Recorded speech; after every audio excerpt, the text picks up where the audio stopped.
All right, well, we're going to go ahead and begin. First of all, thank you all for joining us today. We really appreciate this.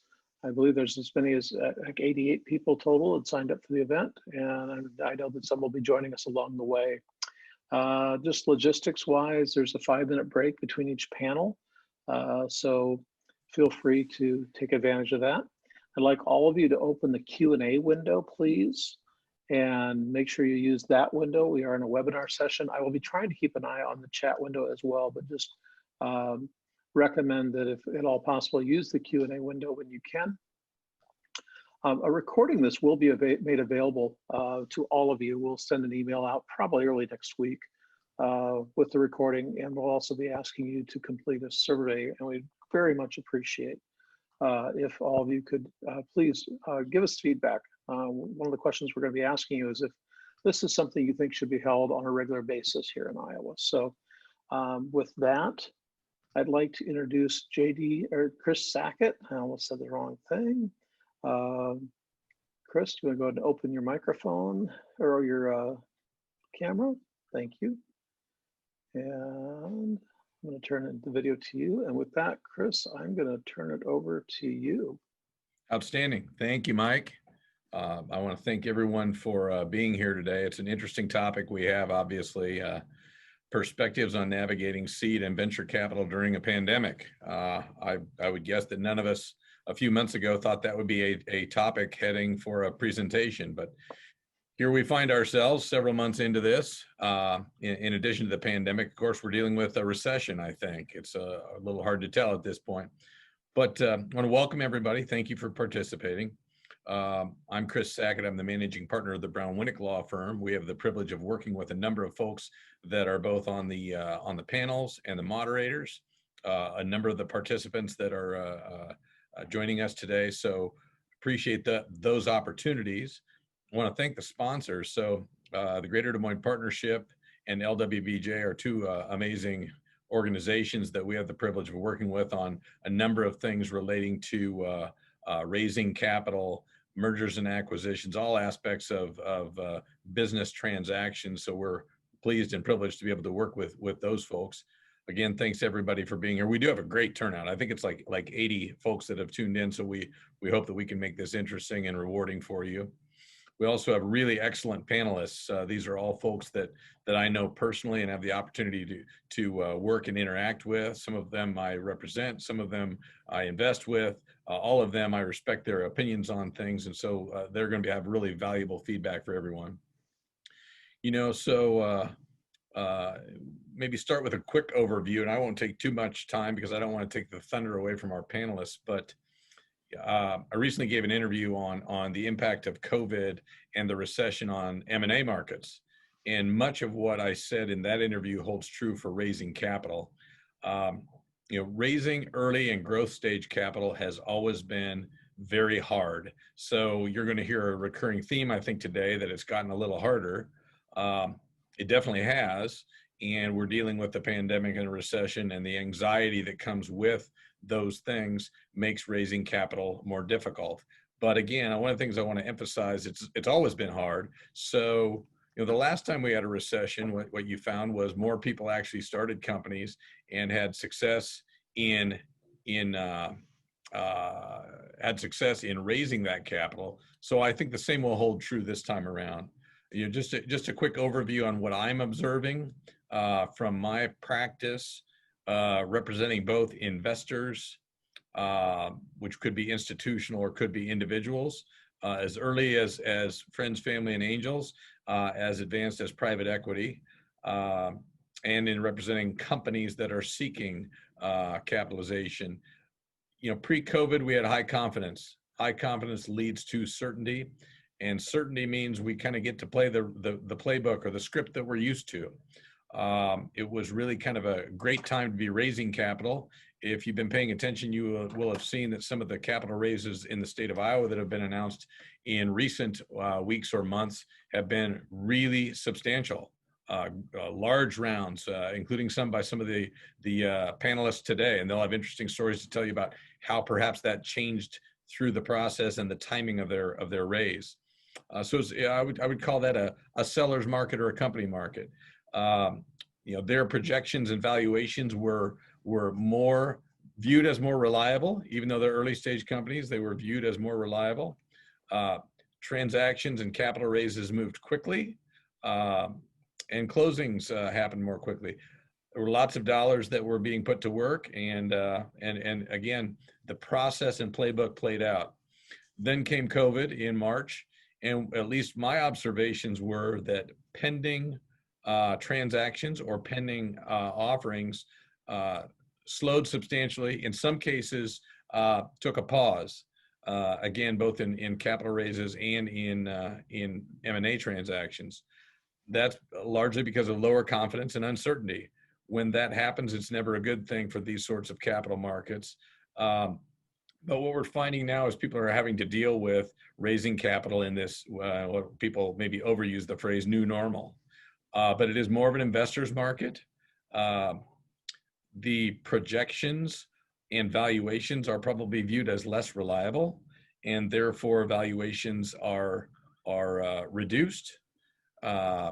That doesn't mean you can't raise capital, and it doesn't mean you can't raise capital on favorable terms. But another thing I would say is diligence is slower. People are having to do more diligence through video conferencing like this, which makes it a little bit harder. But on the early stage capital raise, typically there weren't a lot of face-to-face management type meetings as would be typical for an M&A transaction. So that hasn't impacted too negatively. One thing I would say is I'm seeing that that companies are having to have a COVID plan. So there are a lot of questions being asked by investors that would not have been asked 3 to 6 months ago. How about health and safety? How about remote working environment? What will happen to your supply chain?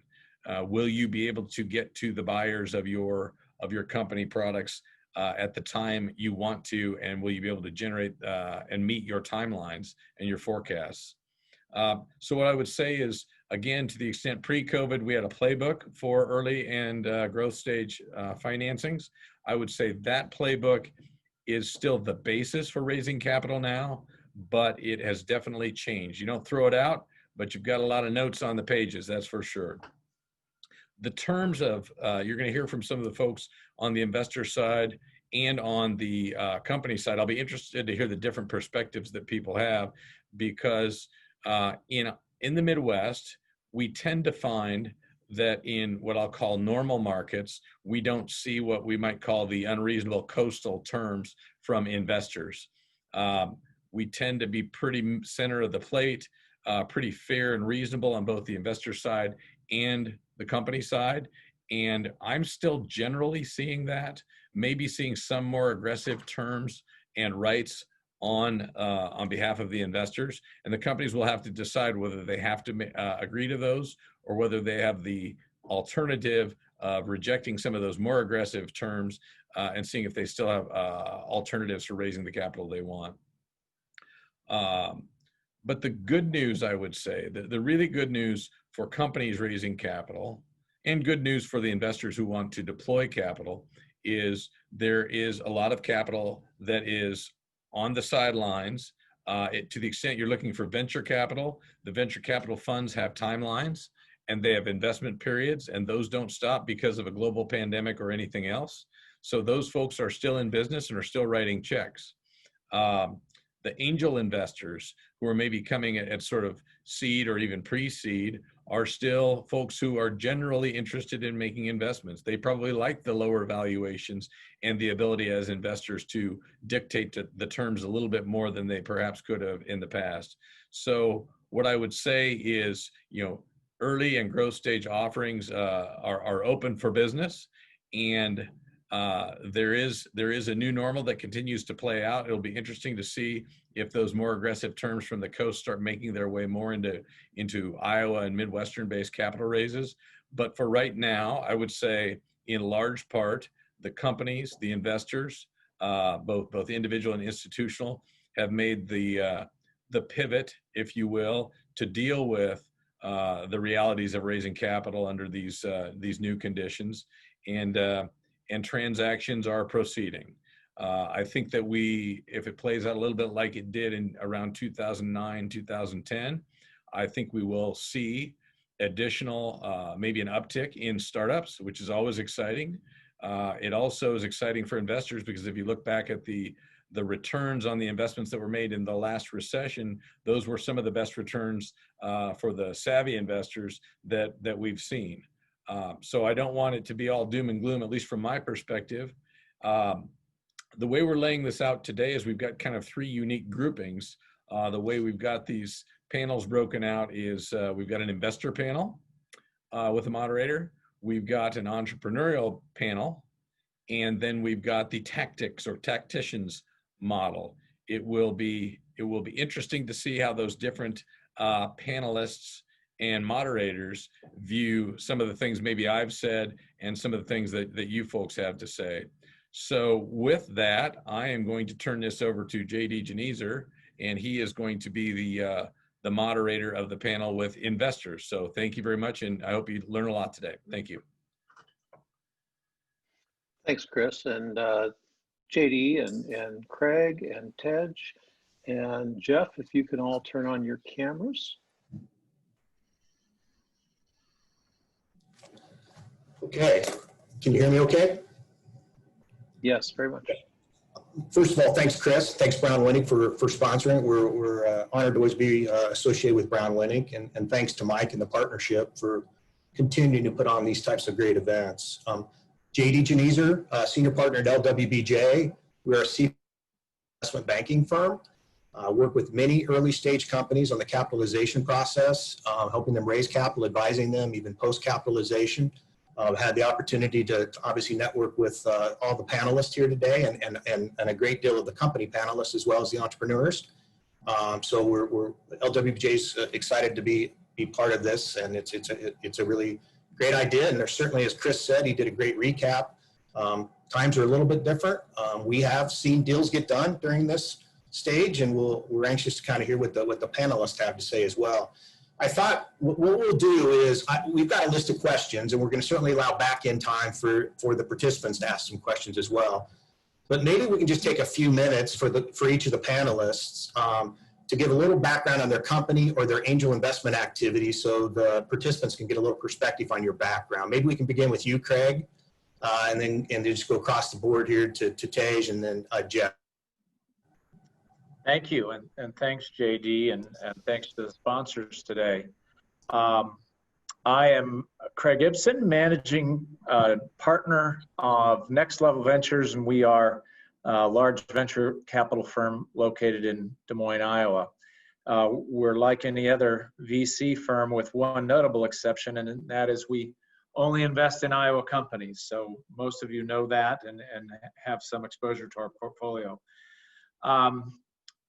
Just by way of an additional thought, Chris is exactly right. You know, we are waking up every day to put money to work. So our funds are structured that we have a limited amount of time to put that money to work, and every day we're working hard to do that. So I look forward to sharing some additional perspectives, JD, around some questions and additional thoughts as we go through. Thanks, Craig. Thanks, JD. Thanks, Chris, for having me here. So I come with the perspective of angel investor and also co-founding Plains Angels and being a member of Mango Seed Investments. So, you know, three parts of the continuum that leads up toward venture capital that Jeff and Craig represent, but a different perspective from both of those entirely. So lots of thoughts, lots of activity. Chris, you're bang on target. The deals that were attractive before remain attractive today and are getting done. So I'm curious as to the questions that you will come up with, but even more so, what comes to us from the audience. I'm Jeff Maters from Network Ventures. Thanks to everybody else for being here, and thanks to the sponsors and moderators.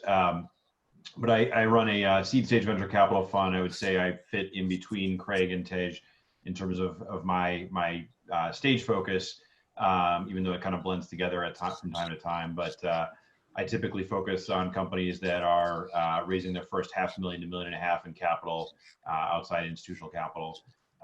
Primarily Midwest focus, although I've got a couple that are outside of that, but for the most part, Chicago and broader Midwest. I focus on software, internet technologies, but have a focus on companies building network effects. So marketplaces, social networks, software platforms. My website says Chicago as my location, but I've been in the suburbs of Des Moines for the last several months here. My wife moved us out here a few years ago, and I used to be doing a bunch of travel, but I've been in my basement in Urbandale for a while now. So, good to be here, and thanks for the time. Thanks, Jeff. I thought I'd start off just initially, and maybe Jeff will just kind of keep on with you, and then have the others two chime in. With regard to your current investments, have they been impacted? Has your portfolio been impacted by the pandemic? And if so, to what degree? Yeah, I mean, I think everybody's been impacted by it, even if it's just kind of having to work from home more often. But this was a really weird downturn compared to 2008 and 2000, where everything happened really over the course of a weekend, where things just shut down and people, couldn't go to work, and so you had to make contingency plans real fast. And so I think people furloughed a lot faster than they would have in other situations. They cut costs a lot faster, and so they did that. And then I think the next phase was, all right, how do we finance this? And we had a bunch of internal conversations about, do you do an inside round or something like that? But thankfully, the federal stimulus programs like the PPP were a big help to a lot of companies, in my portfolio at least, that allowed them to kind of pay their employees and focus on the longer term versus trying to raise in the beginning of Q2, which would have been really hard. But across the portfolio, it's really a mixed bag. There's some companies that were basically at zero revenue for a few months. There's some companies where their sales cycles were a lot longer. There's some companies that have accelerated during this too. So I think one size doesn't fit all in terms of the solutions here. I think some companies you'll talk to are going to have a really hard time fundraising in this environment, but some companies I think will have a very easy time because they're seeing a bunch of COVID tailwinds that allow them to accelerate during this. And the question is, are those sustainable? Do those go away over time? But in a lot of cases, I think the trends that have emerged from this will be here for the long term. Paige, how about your investments? Have you seen significant impact on your portfolio investments? I think there's a two-part impact that I'm noticing. So if we think about who angels invest in, typically are younger startup companies who are generally teams of individuals who are thinking about solving a problem in front of them, right? So these individuals for the last decade have been brought together in environments where they could have creative collisions, as we've called them in the past, right? Where they are sitting across from each other all hours of day and night and solving a problem.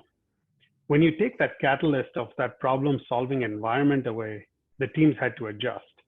So it doesn't seem to have been as disruptive to the startup teams who were adapting to change anyway, as I have seen in the corporate environments or larger established company environments. That said, startups are also very capable of identifying opportunities that may be different from what they were on a path toward. So I've seen more than one company in my own portfolio pivot to take advantage of the solution of the situation that's COVID. I know we're going to hear from at least one such entity today, but I think those who remarkably succeed are using this as an opportunity, not just as a decelerant. And I think that's where the opportunities for us as investors will also be made visible. How about you, Craig? Yeah, as Tesh said, it's a mixed bag, and I think Jeff touched on it.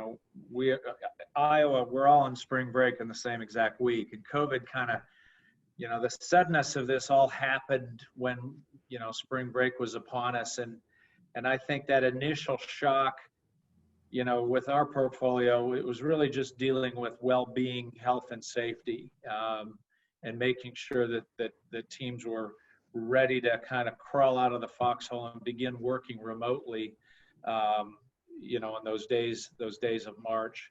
Today, now with that, kind of well behind us, it is very much a mixed bag. I think if you're a B2B software company searching for net new business, it is very difficult to go out and prospect when everybody else is working from home and climb through a new sales cycle. If you're trying to expand existing relationships, we're seeing that kind of work. And so, companies that are fortunate enough to have an established customer base, working and expanding those relationships, we're seeing some strategies play out there.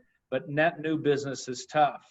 On the flip side, we're fortunate and to be associated with a company called Vita Diagnostics. They did a great fundraise right in the middle of March when the world was falling apart. And today they're noted as, one of the top 15 companies to watch that are positively impacted with COVID, because they do an imaging solution around lung illness. And that's one of the factors that COVID impacts is lung health. So, I would say on balance, slightly more of our companies are facing a headwind, but we certainly are seeing some companies in certain sectors that are really starting to pick up some wind at their back, and how it all plays out, we'll see. Craig, I assume that focus took away maybe some focus on looking at new deal flow, all of that. Was that impacted, and are you back at, open for new deal flow, and what kind of deal flow are you seeing? It's held up really well. And, as I mentioned in my opening remarks, we've got a lot of dry powder. So we're fortunate that we have a lot of dollars that we can support our portfolio. But we have, a limited number of months to put that to work, in a defined investment period. And so, yeah, we're active. I'd probably say I'm seeing angels pull back a little bit, JD, because they don't have that need to put money to work in defined time periods. And because of the fact that, some of the angel funds and active angels, one notably just said, we're doing no new deals for a while. So I would say the effect of targeted angel pullback from the marketplace is we're seeing more, so I would probably say the net result of all of this is we will probably do more deals in 2020 than we have since we got started in 2014. Probably the panels or the people on this group would say valuation wise, I'm seeing the valuations are not shifting, favorably towards investors. So I think if you've got a good business with a good story to tell, and you're not facing, demonstrable headwinds with COVID, I don't think you're going to be penalized from going to market now versus February or November of last year. I think valuations are holding up very well. And in a large part because the capital markets are strong. I like to say when the public markets catch a cold, illiquid securities like private equity and venture capital, we get the flu. And, because there's a lot of liquidity out there, valuations haven't taken a turn for the worse, and I don't anticipate they will, JD. Greg, I might add to that that this is a deal for me, Tej? What's that? Sorry, what you got a deal for me today? Of course I do. All right. It is already full and sold out, so you don't have any room to come in. No, what I was trying to say was you're right about some angel pullback on brand new deals where you don't know the team, you don't know the product, you don't know anything about it. But that said, entrepreneurs who had that established relationship with their investors, who followed through on the promises that they had made in their original deal docs of, information and quarterly financials or tax returns, all of that stuff, dry powder is going to go to them much easier because it's available, right? So that capital that is sitting on the sidelines is going to go to those seeking investment and those who have held their prior promises or true to that prior promise. Yeah, I'd say, I mean, the beginning of the second quarter, it felt like it was very slow from a deal flow side, and part of that was because I was trying to finish up the raise for my fund, so it was focused on other things. But now it feels, I mean, very busy. I think I'll close on 3 new deals in this next month or so, all via Zoom. Haven't met the teams at all in person. So there are deals to be done. I think it's to Craig's point, the valuations don't feel like they're any worse. And in fact, in some cases, they're probably higher than normal. But I also think that probably factors out a lot of the funds, a lot of the companies that are in those B2B sales kind of businesses aren't going out and raising big rounds right now. They're doing inside rounds, which probably aren't disclosed. And so the valuations, for those may be depressed a little bit, but for the most part, if we've got a company that is doing well or is too early to kind of show real metrics where it's still about a promise and the launch of kind of later this year or early next, I think valuations are probably pretty much in line with what they were 6 months ago. Good. So a positive, I think, Jeff, that makes me think of a net positive from an investor perspective, not from the entrepreneur perspective. I've seen this come out in some companies, some of the portfolio investments that had been puttering along for years. And the last 5 months have taken those to closure. Yeah. And that's a net positive from my perspective, because that talent that was sitting in those companies can now be redeployed to other areas that need investment, and again, from an investor perspective, there's also the loss capture, right? So you balance the profit with the losses. So I am seeing that positive to say things that had just sputtered along for 2, 3, 4, 8 years are finally gone. Yeah, I mean, it feels like the COVID has accelerated the inevitable, whether that's the inevitable trend of e-commerce or the companies that, I mean, probably were going to fail at some point, but haven't really. I mean, they've been able to kind of fundraise until this, but now that people have kind of thrown the towel and said, all right, let's focus on the next opportunity. Right. Have you guys had any of those investments where they've gotten shut down during this period? Yes. Yep. Craig or Jeff? Not yet. No, Okay. have not. Have you, particularly for Craig and Jeff, maybe Tej as well, I mean, have you reserved some capital for your existing portfolio companies that you might not have had to in the past, that might have gone to new businesses, but you're kind of holding some powder back for some of the businesses that are in your portfolio? We do, as kind of a firm that can do investments, from seed to A and even participate in a B, we do reserve capital for every one of our investments and plan on participating throughout their life. So, that's a good thing. And, certainly in the beginning of this pandemic, we took a look at every one of the companies and kind of assumed that we may be the only capital out there. And we're kind of thinking what that would look like, kind of living through 2008 and 2009 when, the public markets were dramatically impacted. Valuations then did depress. But as we've kind of echoed here, valuations haven't changed. I'm seeing financing being done. So I think our allocation strategy is kind of going from conservative back to mean, because we don't think that, we're going to have to, be the lender of last resort, if that makes sense, JD. Yeah, I think for me, I am about the same as what I was before. I mean, there was early on in the pandemic, uncertainty around what the stimulus programs would look like, maybe having to put in more money there potentially. But thankfully, I think most of the companies that got what they needed, and so have been able to push that decision out at the very least. Tej, have your risk tolerance changed during this time or as you look forward? I don't know how much greater risk you can buy other than going in the angel investment world. So, so no, I don't think my tolerance has changed. I think my tolerance for public market risk is different, because public markets are a lot less predictable today than this risk market to me. I do see the deal flow that's coming up, even one where we looked at one this week.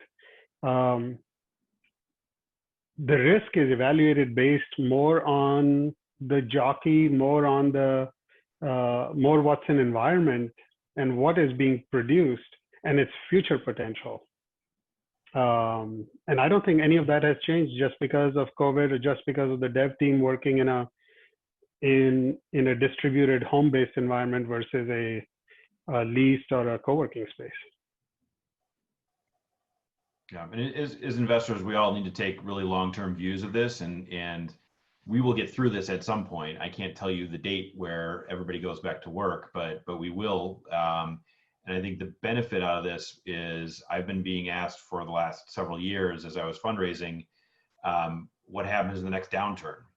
And the answer is always, I don't know, because I don't know what the downturn is going to look like. And now we're here. And so, all right, now investments that I'm making should be seeing an uptick in the economy. So there's reason for optimism there. Again, it could take a year before that happens, but and so you need to be funded appropriately to make sure you last through there. But I'm super optimistic that in the next few years here, we're going to see a kind of return to people going back to work and buying in kind of regular patterns and stuff like that. And so in my investment horizon for these companies, by the time I'm looking to exit them, we should hopefully see an upswing in the market.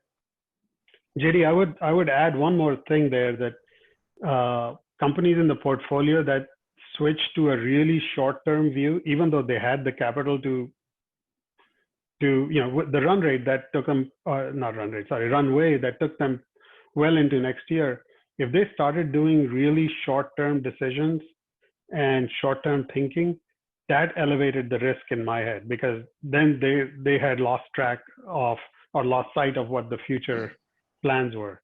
I did have a couple of those, and I did have some of those conversations to say, really, you're going to focus 2 weeks on the PPP when that's what this invested capital is for anyway? That short-term thinking really set me off wrong.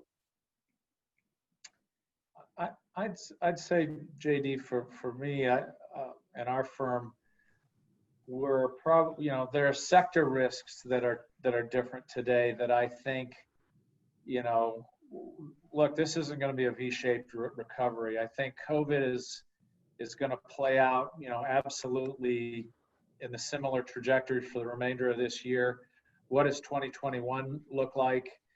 It's anyone's guess, but it's not, next year sadly is not going to be a return to normal. People aren't going to be going back to work, like they were, travel, conferences, they're not going to resume, so it's back to business software, where some of these trade shows were the lifeblood of the industry. I don't see them coming back for, 2 to 3 years really in the way they were. So more than anything else, we are asking ourselves multiple times throughout the process of dating and due diligence, what is the impact of COVID on this business model and this team? That's a tough one. we're going to do another life science investment this week. So I go back to the theme. There are sectors that are kind of more immune and potentially with tailwinds that are really benefiting them. Ag tech is another thing that I think is really holding up well, despite some of the softening in the commodity markets. It's still a booming sector to invest in, but there's just some sectors that are going to be tough. And thank goodness we're not, owning commercial office buildings probably on this phone call today. But that's a business that's going to be tough to see how that plays out in the next year. Jeff, you mentioned that you had actually closed a couple of deals via Zoom or GoToMeeting or whatever virtually. And Craig was just talking about the diligence process. We probably got a lot of participants out there that are either in the process of or going to be in the market raising capital. The old adage, face to face, look them in the eyes, Tej's invest in the jockey. Has your diligence process changed, and has the virtual nature of things kind of changed that process or elongated that process? I don't think it's changed all that much. I mean, Zoom is definitely different. Previously had met every single founder face to face, usually meet the team face to face. It's different, but it's not. I think people have gotten pretty comfortable with it. Time will tell if these investments end up being good, or if it ends up there being a bunch of other issues that I would have seen had I met them face to face. But I think the lack of travel is obviously adds time to the day, things like that you can kind of focus on spending a little more time thinking about the companies. But a lot of the diligence, especially the later stage where there's kind of more numbers to kind of get through and understand, that's all done via email for the most part. But I wouldn't say the process has changed all that much. It's just trying to spend a little bit of extra time with the folks on Zoom, but you don't quite get the personal one-on-one interaction. But I think that's I hope it doesn't kind of turn out to be a kind of leading to bad indicators or anything like that. But so far so good. I would say that if the pitch is that standard 7-slide quick succession pitch intended to deliver in 5 minutes and doesn't accompany a demo or the tangible product or something like that, then it'll be lost in the sameness of all other pitches that are out there. So in the world of Zoom, when everything looks like the Brady Bunch movie, you're going to have to be somewhat, as a company presenting, you're going to have to be somewhat unique. And that may just mean delving deeper into the demo, getting the flavor of the company to the investor via this different medium that wasn't required before. I think similarly, from the investor side, if you know that, and I would hope we mostly know how we are individually, but if I know that I'm a more abrasive person and I'm trying to do the deal, I'm going to have to tone myself down a little bit, right? Because this is an environment where it's hard to read the room. I am seeing 3 faces out of 65. I don't know what the room is thinking because all I know is these 3 other faces. So I need to manage myself a little bit differently too. There are changes on both sides that have to be made. Yeah, that's an interesting point Tej is making. If anything, I think it kind of has sped up things, JD, because it is easier. We don't have the travel time anymore, the windshield time. So we're able to see and process more deal flow because of that. So yeah, I think it's actually been a blessing. The one thing about Iowa, though, I don't still see us doing a deal where we've got no connection to the team or to that founder. So we've never been a firm that invests in California, for example. Jeff has the freedom to do that. So I would say, for the people that are attending this event, the nice thing about Iowa is we are all 1 degree removed from each other. And so, the people on this Zoom panel, you may not know me, but you know JD, you may know Chris Sackett, you may know a lawyer or an accountant or an advisor who knows me, and you really need to use that to your advantage if we're not going to be able to meet, at Starbucks tomorrow at 9 o'clock. Find a person who does know that targeted investor, back to Tej's point, so that 2D Zoom becomes more of a contextual 3D experience through relationships, because this is still a relationship business. And if you can use that 1 degree removed, if you don't have the personal connection, go figure that out, because it can really help your pitch rise to the top, provide some additional validation of your business model, your team. So use your advisors wisely in the process. On the flip side, there are now a army of analysts and associates in Silicon Valley that used to be going out every night to events and things like that, and now they can't, and so they're doing a bunch of Zoom meetings as well. And so you look at the number of deals that are done at the early stage in the Midwest that have a coastal investor in them. I pulled some stats at an annual LP meeting yesterday, but that trend has been rising over time. But at the beginning of the year, it was about 20% of new deals had a investor from California, New York, or Boston, or Massachusetts. Now that, like in the last couple months here, that number is now at 30%. And so you're seeing a lot more coastal activity, whether it's kicking the tires and or versus actually investing, I don't know. In this case, they are actually investing more, but I think it may be easier to attract coastal money, given that everybody's a Zoom call away right now too. That's a good point. I've got 2 more questions, and then we certainly want to open it up and allow the participants to ask you guys some great questions as well. Briefly, have you seen a change in term sheets? Have you guys demanded difference in terms, liquidation preference, additional governance preferences? Anything you've changed during this time that was different from prior to COVID? A little more safe documents coming through. I don't like them unless I have to have them. But I preferred. I've always preferred an equity deal rather than a debt deal. But I'm seeing more safe at this point. We're not seeing any difference in on investor terms at all. I think, Chris gave some flavor on the M&A market.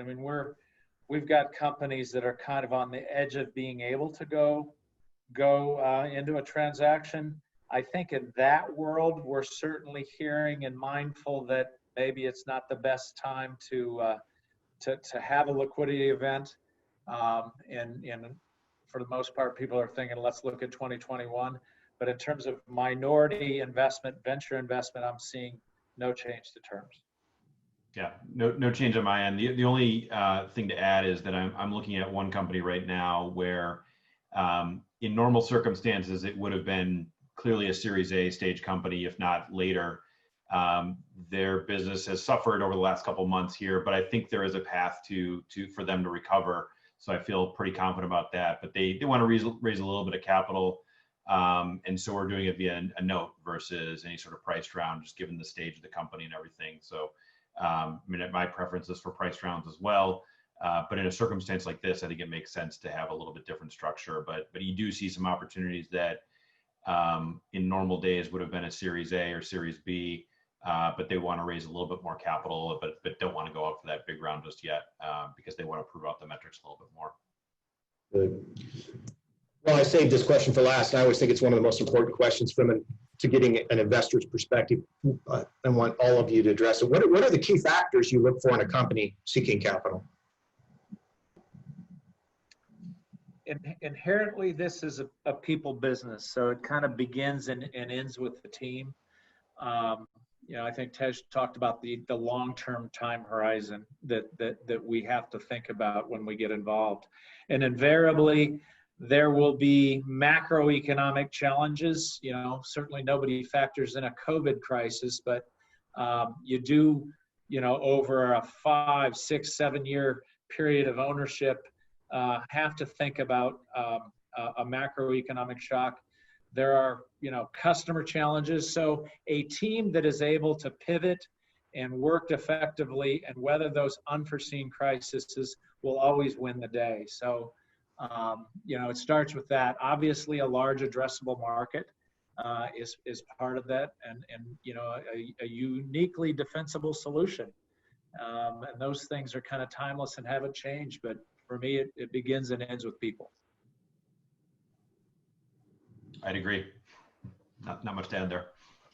I would add, JD, a common friend of ours a long time ago told us that this game is not just a people game, but it starts with a blind date and progresses through multiple dates before you get officiated by a guy like Craig or Jeff and ultimately have kids. And if you can't trust a person and at that first date and the trust keeps breaking down over the subsequent ones, you better not officiate a marriage and you better not have kids afterward. And I think it somewhat ties into Lana's question that she's asking. You know, she asked, throughout your years of investing, how do you go through and vet the team and sift through the truth of the company rather than the showiness of a good presenter? Other than looking at numbers, is it mostly through finding connections and references? If you think back to that dating analogy, the showiness of the presenter is the blind date. That is the prettiest face you're going to see of the company ever. And that may blow you away in that showiness of the presentation, but what happens in the quarters and years ahead that really matters. In many cases, you don't invest, again, in just the company or the deal in front, but you're investing in the person who may persist through not just this company, but 2, 3, 4 others after. So the promises made, the promises kept, whether it was in when an email would be sent or whether the financials would be sent or the phone call would be made, are what build up. And so you end up building that trust relationship over the years.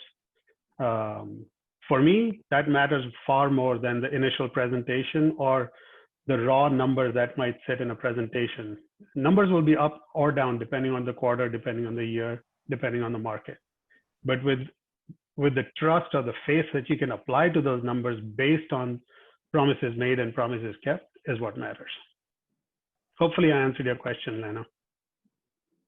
Yeah, and to that point now, Mike, I think we're right on time. Are you wanting them to go through chat or Q&A to answer additional questions? Can I jump in here, because Chris is asking a question that I would like answered at some point today. And his question was, are you seeing more convertible note or safe investments given uncertainty in valuation? And Tej touched on this, and so did Jeff. There's a perennial debate at early stage investment. Should I go for a note? Should I go for a safe? Should I go for a priced round? And so often, young companies are told, well, do the note because it's cheaper and easier. And I would like to have a little debate today about that by people knowledgeable, and I see some attorneys here from Brown Winnick, maybe they could be helpful. If you present to us a standard set of documents from an attorney who's familiar with venture capital, we don't need to engage in a lawyer to review those. And so I believe that, and done properly, there shouldn't be that bias that a priced round is more expensive than a convertible note round. And I'd like to have some at some point today, maybe a discussion around that and maybe some guidance for some of the people seeking capital that are joining us today. I'll leave it open. Don't you think a piece of that, though, and we could probably get in a ditch, but don't you think a piece of that too is on some of these early stage companies, valuation is tough to set, so they're trying to get some fuel in the tank, get traction, and then get a priced round once they're able to prove a little more traction? Yes, I do, and that can be a very valid reason, but, then let's go flip it and say, well, if it's a cap note with a discount, I'm kind of looking at that cap as a price round anyway. So at that standpoint, I think the company investors, we all kind of benefit from having a cap table after it's done. Everybody understands what they own and it's done and over. Food for thought. Amen, brother. That's what I want. Price round. Yeah, and I've one of the deals that I'm working on, they had a existing safe, which was a post-money safe. This is getting in the weeds a little bit, but they wanted to do another safe, and that would just kick the can on valuation down the road and ultimately screw everybody over. So we're gonna do a price round. We're gonna convert everything through, and I think you may spend $10,000 more on legal fees or something like that to get a price round done. I don't know what it is, but maybe a little bit more, but I'm sure if you look at the dilution that the founders would have taken if they'd done another safe, they're making out much better off. And this is totally worth it at this point. So, and that's, yeah, to figure out a valuation, that's just figure out what clears the market. It's not rocket science. It doesn't have to be a big analysis to get it done. But that is what I really worry about for early stage founders is the node on top of node on top of node, and what do they actually own, and do they understand that to the percentage? And 90% of the time they don't, and I just am so concerned about the individual on the other side of the table. Yeah. And eventually you can get to you can build a company that is unfundable because the cap structure is so screwed up. Correct. And so I look at what it's going to happen at the next round or at the next round after that, because eventually, as the angel investor, my equity is the least valuable to that next investor. It's much more the founders, and so I will get screwed if this isn't set up in a way that is, fair and reasonable to everybody, but kind of clean versus having any sort of bells and whistles around some of the stuff too. That's a great discussion. I saw Mike Caldwell just chimed in on the Q&A that he's seen a lot more safe agreements recently as well. Yeah, no doubt. I think Chris Sackett's going to rejoin here in a second, and he wanted to give a comment, I think, probably to Craig.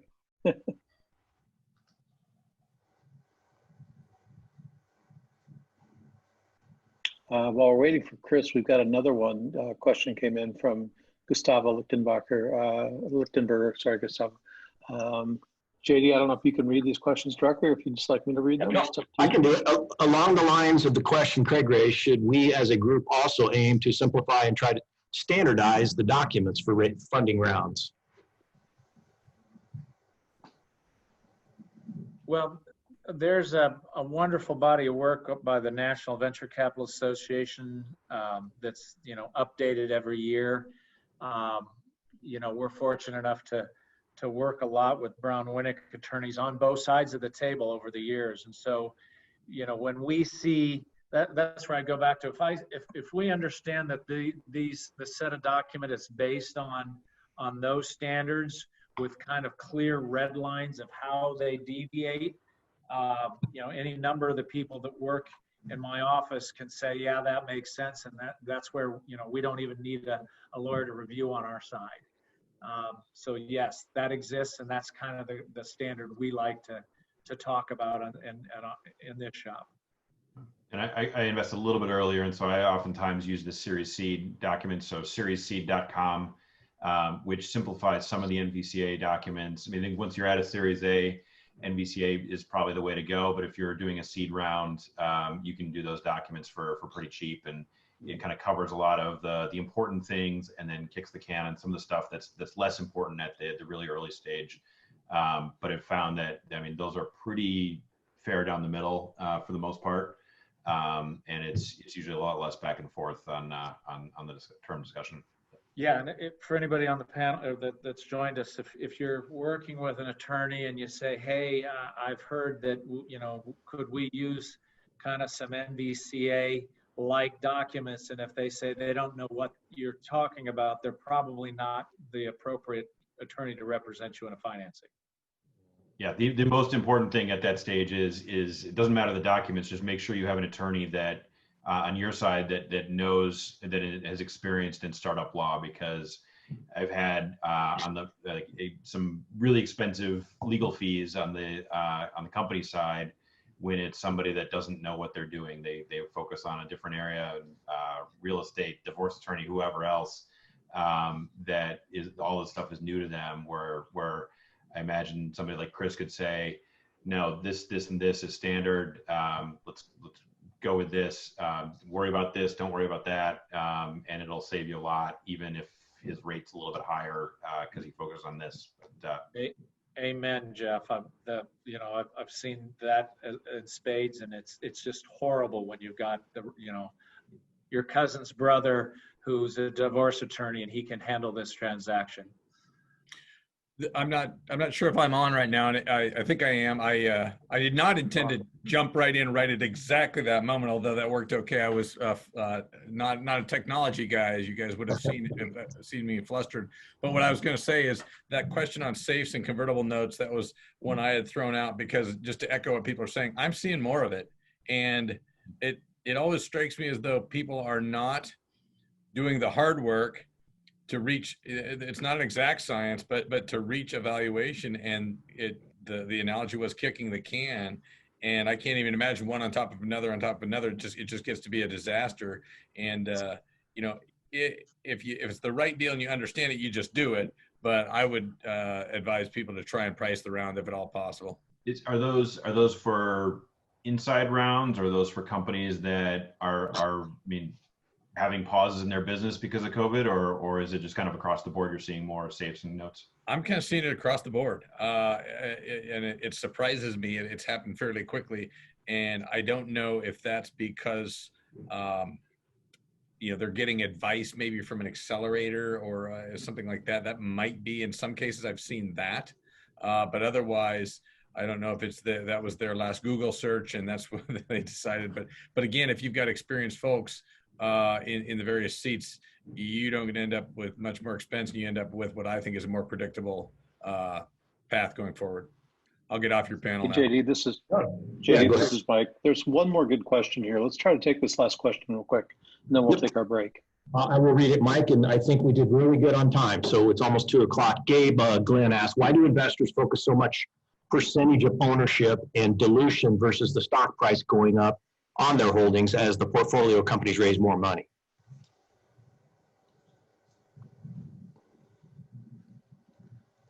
Basic stock finance. The stock price or share price by itself doesn't matter as much. It's share price in reference to the total number of shares outstanding, and the percentage of the company that you own is what ultimately matters. When a public company does a stock split, it's a 2-for-1 split. It doesn't mean that the company's value has been divided into half, right? So it's not just the stock price that matters, it's the stock price in reference to what is the outstanding number of shares and what you own. So share price by itself doesn't tell me anything. Well, I think Gabe's question maybe more aligns along the lines of, I've invested in the seed round, and then somebody comes in the Series A and buys 30% of the company, and so now my seed investment is diluted by 30%. So instead of 10%, it's now 7%. In my mind, I don't mind that. I have some reserves to follow on, but I can't follow on to your Series D round. And as long as the company's value is going up over time, I'm happy with that. Would I love to own 10% of a Series D stage company? Yes, but I don't have a fund big enough to do that. And so I am happy if companies, yes, take dilution because they need to invest in the company. But ultimately, I look at it on I mark things up to a price per share as the companies grow, and ultimately I exit. So I don't have a huge issue with taking dilution, assuming that that the company is going the right direction and can ultimately exit for a much higher value. Yeah, I would say to think we want a cheap price per share is actually wrong. It's a wonderful day when we get to pay more per share for stock in a company that we're invested in. I'm a little different than Jeff. We're going to take our pro rata from a C to an A, and we'll try to take as much as we can into a B. So we'll try to maintain ownership. And so if we can pay more, that's a great day, but with one important caveat. That valuation has to be set by an independent third party. So, if a Chicago-led firm comes in and prices a B round, that's a clear independent set of value, and we're going to be going, great, we're going to take as much as we can of that, maintain our ownership, and that's how we're going to do well. So, absent that, then the valuation is kind of very subjective. I mean, if it's me pricing, leading around twice in a row, that doesn't really work. It doesn't work for our investors because, that's not a fair mark to value. It also doesn't really work if the company's setting their own value. But if it's an independent person setting that price, a great day. That's my answer to that. Good. Well, I thank you guys for participating, and obviously to the participants, they're all open for business and writing checks. So that's a good signal as well. And I'm now with COVID, the windstorm knocking everybody's internet off. We're back in the office, and I'm eating in the food court. So as long as you stay 6 feet away, I'll have lunch with you. We'll see you next week. All right. All right, well, JD and everybody, thank you. We're going to take a 5-minute break. So I would just ask everybody, just if you wouldn't mind, mute your microphones while you're away so we don't hear too much chomping and all that kind of thing. And we'll see you back here at, let's say, 10 after 2. Thanks, everyone. Great. Can you hear me okay? Yes. Yep. Fantastic. First of all, thank you, everyone, for joining us. Thank you to LWBJ, to Brown Winnick, and to the Des Moines Partnership for putting us on. My name's Gabe Glenn. I'm the co-founder and CEO of a Des Moines startup called Make You Safe. We're a venture-backed startup here in West Des Moines. We've raised just over $10 million in venture capital over the course of our 4 years in existence. And I'm incredibly honored to get a chance to moderate this panel today. We've got some of my peers on the call that I am just so excited about the things that they're doing with their businesses, the impact they're making, certainly here in Des Moines in the startup community, but in many ways globally as well. And so just grateful for this opportunity. I think what would be best is if we start off, we'll just do introductions and have each of you share a little bit about your background, as well as your company. And Todd, I'll just start with you. You're the first one on my panel here. Sure. So my name is Todd Crone. My background is in biological sciences, biotech. I'm the CEO of Power Pollen. We're about 5 years old now, and we have a pollen preservation method that preserves and improves the productivity of crops like corn, wheat, and rice. And we just finished a Series B fundraise. Great, thank you. And Ryan, you're next up. Ryan Gerhardt, so I'm the co-founder and CEO of Pitchly. We're a Des Moines-based B2B software product for enterprises using the data around their business to create work like PowerPoint and Word documents. Before Pitchly, I was an investor and invested about $30 million in 13 companies in Des Moines with Next Level Ventures. And then before that in investment banking and raising money, selling businesses, and commenting on stock prices previously in Australia. Great, thanks, Ryan. And it looks like in chat, maybe we had somebody pop up that is Omar there, but I don't think that they're brought into the discussion yet. So when they pop up. We're having a little tech problem. I'm working on it. All right, thank you, Mike. Yeah, when we get Omar on here from Lender Close, we'll have him share a little background too. Before I jump into some of the questions on the fundraising and how COVID's impacted you all in your efforts. I'm just really curious, Todd, given what happened just this week with the derecho, how has that impacted your business? That feels like maybe a double whammy here. Yeah, so for sure, almost all of our work is flat right now. If you've driven around, we work in corn mostly. All the corn is blown over. The good news is most of the corn still has its roots in the ground, and we can still get our data, and the seed companies can get their data to confirm that we increased yield, hopefully, in their fields. So it's just gonna take a lot more work. But we don't expect on the seed production side to have a decrease in yield. It's more the farmers who are making grain for the market that might see a decrease in yield and a much more difficult time harvesting that yield. So yeah, that's all going to be sorted out in the coming weeks, I'm sure. Yeah, certainly just a really interesting week here for folks in Iowa. If I freeze up here, it's because my internet's kind of been going off and on along with the power all week. So anyways, Yep. I apologize in advance. But, more related to COVID and the fundraising, and Todd, we'll just stick with you to kick us off here with this answer, is just how did it impact your fundraising, both in finding availability of capital, but then also did you change your tactics or strategies at all in your efforts? Sure. So first and foremost, I mean, it just created for everyone, right, a lot of anxiety around the unknown. And we certainly noticed right away that all the VCs we had been talking to got much more conservative, of course. Many of the things I think most of you know already. And we had one that was potentially playing a lead role that immediately said they're just going to look inward. They're not going to invest outside of their current portfolio until sometime down the road. So it kind of took several players out of the game, and a little sense of anxiety, not knowing exactly what was going to happen.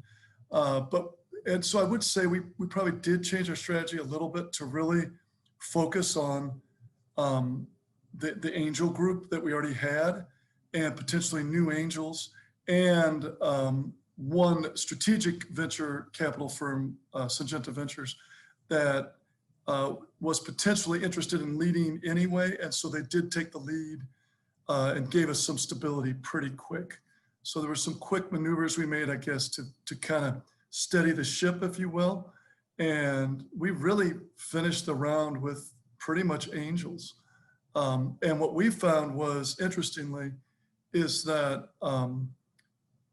while everything got tighter and people were more cautious, the field became more clear. And there was, in a sense, for us, we moved up in status because we're an essential industry.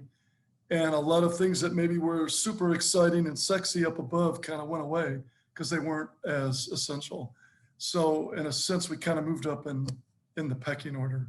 So in some ways it helped us, I think, relative to other options, other companies. Sure. Thanks for that. And it looks like Omar we were able to get the technical issues fixed. Yeah, So, Omar, would you go ahead and introduce yourself and Lender Close to the group? Yes, Omar Jordan, Lender Close. And what Lender Close does is we've developed a way to allow lenders, community banks, and credit unions to process their loans more efficiently, faster, and therefore to provide their borrowers a better experience. And so that's been our focus for a while. Thanks, Omar. And I'm going to go back to Ryan and repeat this question, and it's going to come to you next, Omar. But Ryan, I know you guys were right in the mix of capital raising when the pandemic hit. Did you have to change your strategy or approach, and did you find it more challenging to locate capital? Yeah, and I think it's similar story to Todd's in the sense that, yeah, the market changed full stop. And so we were mid conversations, customer calls with potential lead VCs, and all of a sudden it was, it slowed, then it stopped, and then it kind of picked back up as it does. And I think that was just a signal of, the risk, valuation and investments and rounds and all those things are signals of the risk associated with any new investment, putting money into one thing rather than another. And so we looked at it as, well, we could wait, we could do it now, and we could argue why we're more important than other investments. And so that was kind of the change in attitude. And then reflective over the time, it was about not growth at all costs. It was, how will you survive this? Which, for a small business is pretty straightforward, I think, especially for a tech business that can work anywhere, that can sell globally, and we're in 50 countries. It didn't really, survival wasn't the problem. It was actually, we thought raising money was a big focus for stability for everybody, for our customers as well. We have large organizations that on our calls would call us and say, how is Pitchley doing? How's our 3-year contract looking? And we can confidently say, we're great. And relative to the environment, we're trying to assist how we can. So that's interesting, Ryan. Did any of your customers become investors as well, through that process? Yeah, yes and no. A lot of them invested wanting to become customers, which is exciting. So there was a few venture groups that like corporate ventures that are now in that track. I think with the customer side, it was more so, the best money you can raise is from the customer payments and including them on the roadmap and including them where we're going. And so that was our focus and, the desire to give them the confidence to continue to do that. Great. Thanks, Ryan. And Omar, you also raised your Series B round while this was going on. Can you maybe describe what you noticed as far as maybe changing in attitudes or what you were hearing from investors, but then also how maybe you had to change your approach to accomplish what you guys did?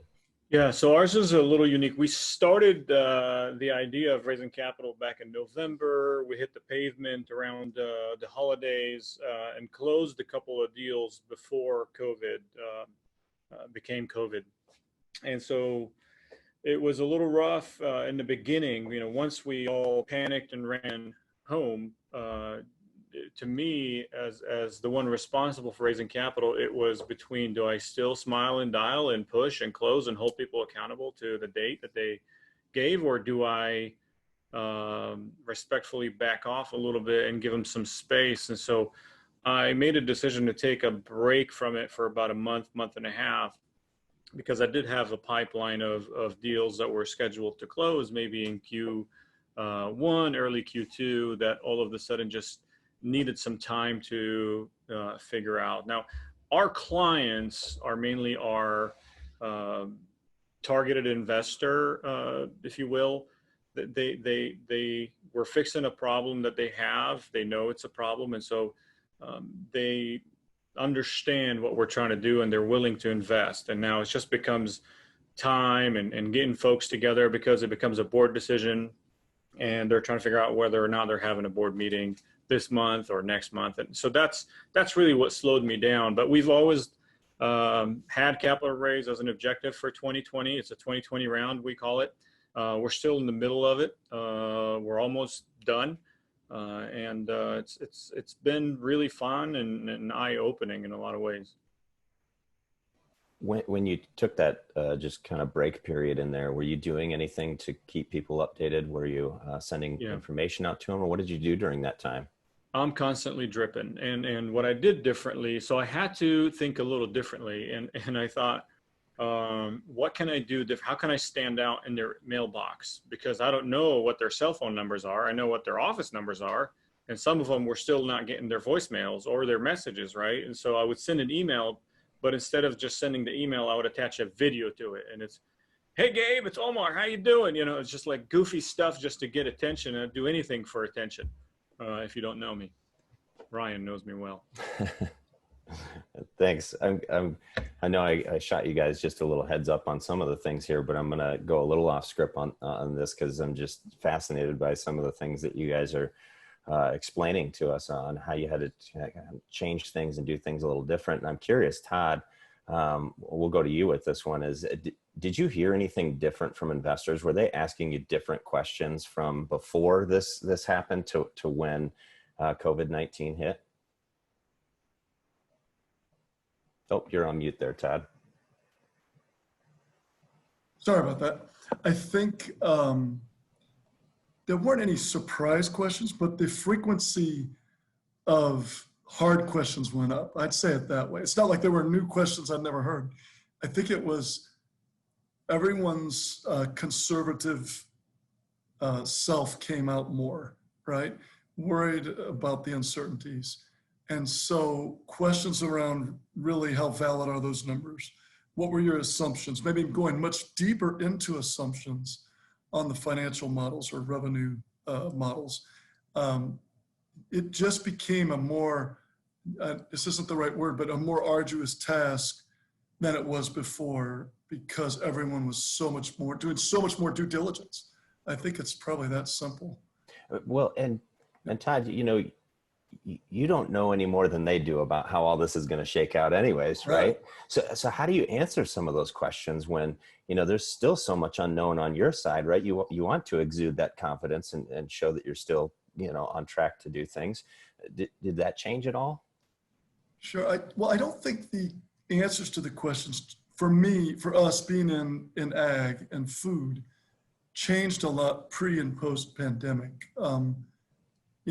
The seed industry is about 10 major players, and they all still have to do the same things. They all still have to make seed.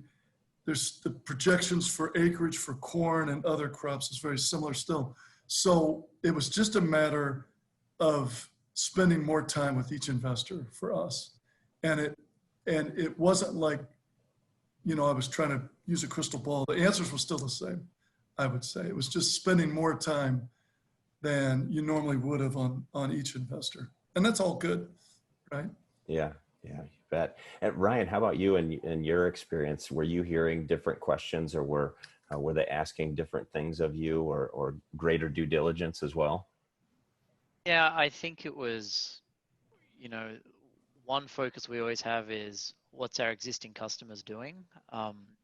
We grow 60% year over year from our base in subscription fees. They add more users, they add more functionality.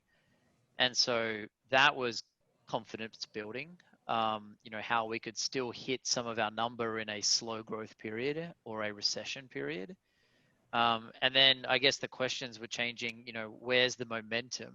And does this accelerate our opportunity? Do people, now that work from home could become the norm, or certainly more normal than it was prior, does that actually influence how people adopt your technology? And so we spent a lot of time thinking through that and encouraging that, and changing some of the ways we go to market to facilitate that as well.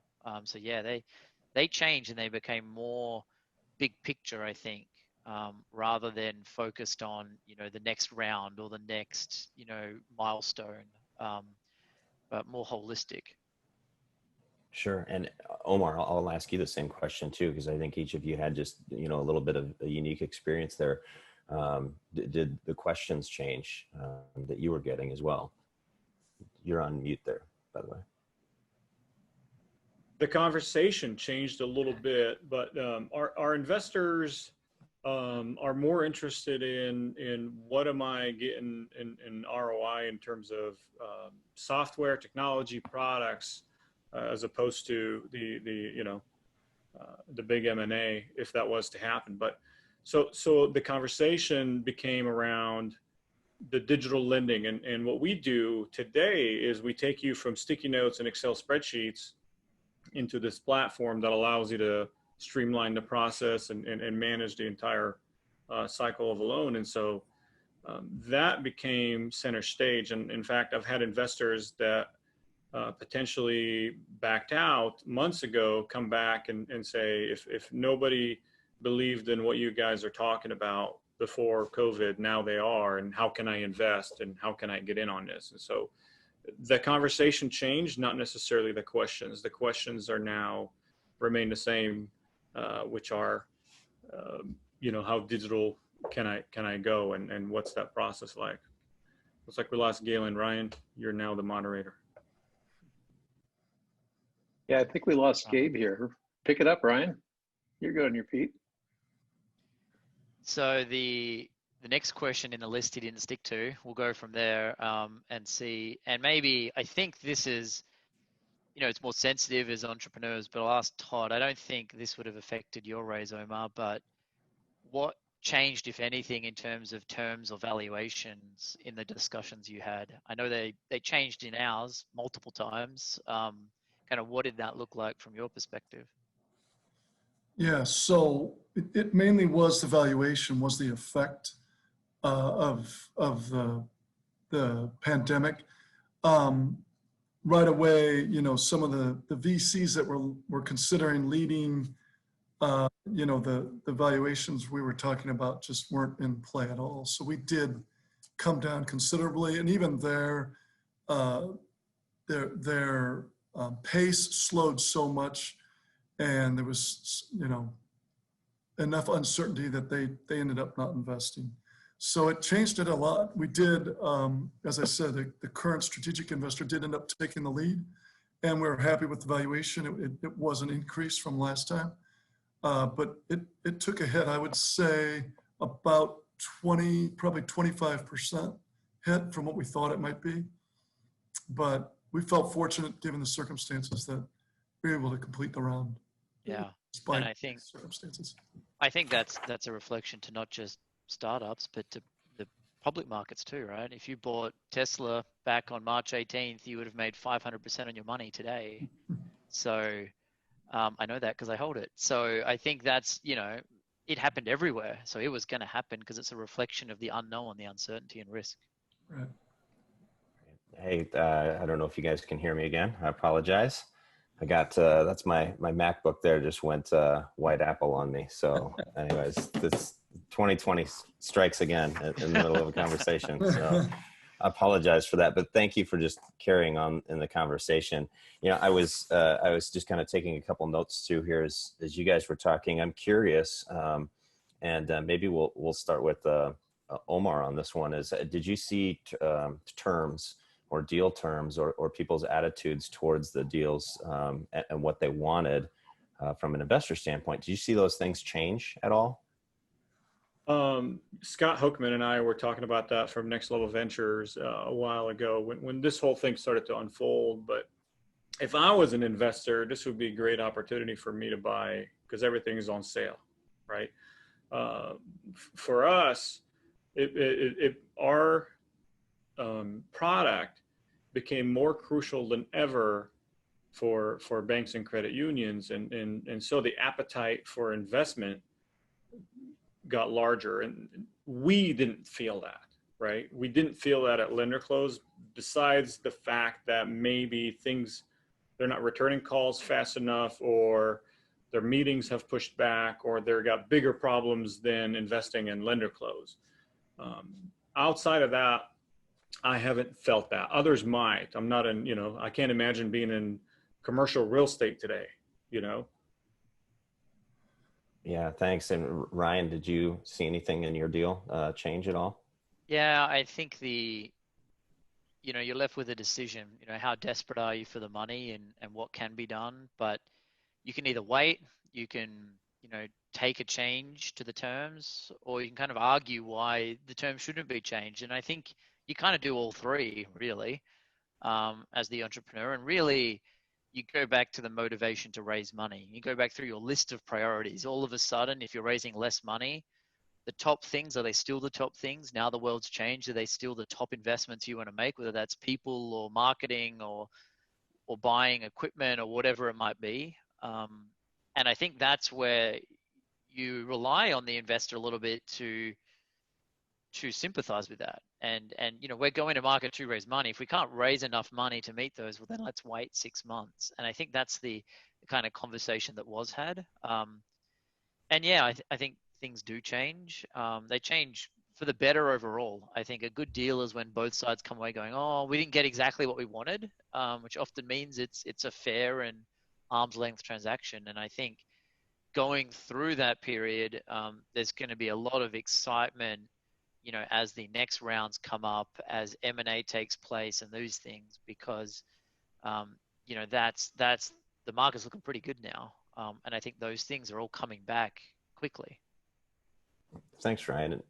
We got a question here from one of the attendees. Jim asks, can you speak to the experience of raising money in Iowa with angels versus VC, and some specific advantages or disadvantages around both for a smaller round or early round. And Todd, maybe we'll go to you first, because I know you've had some success really just kind of all along the way, kind of stair-stepping your way to larger and larger things. Do you want to take that question? Sure.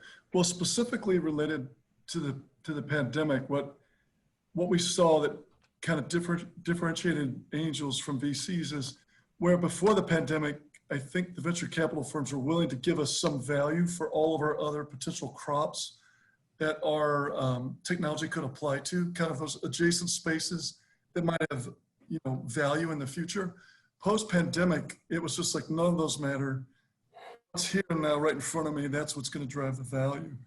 Where the angels almost went the opposite way, because we're working food. It's like there was more of an altruistic feeling of, wow, and you apply to these other areas that could be super important in this time of uncertainty. And it was really a contrast. And I think that's why we ultimately did mostly raise from angels, with the exception of our lead strategic.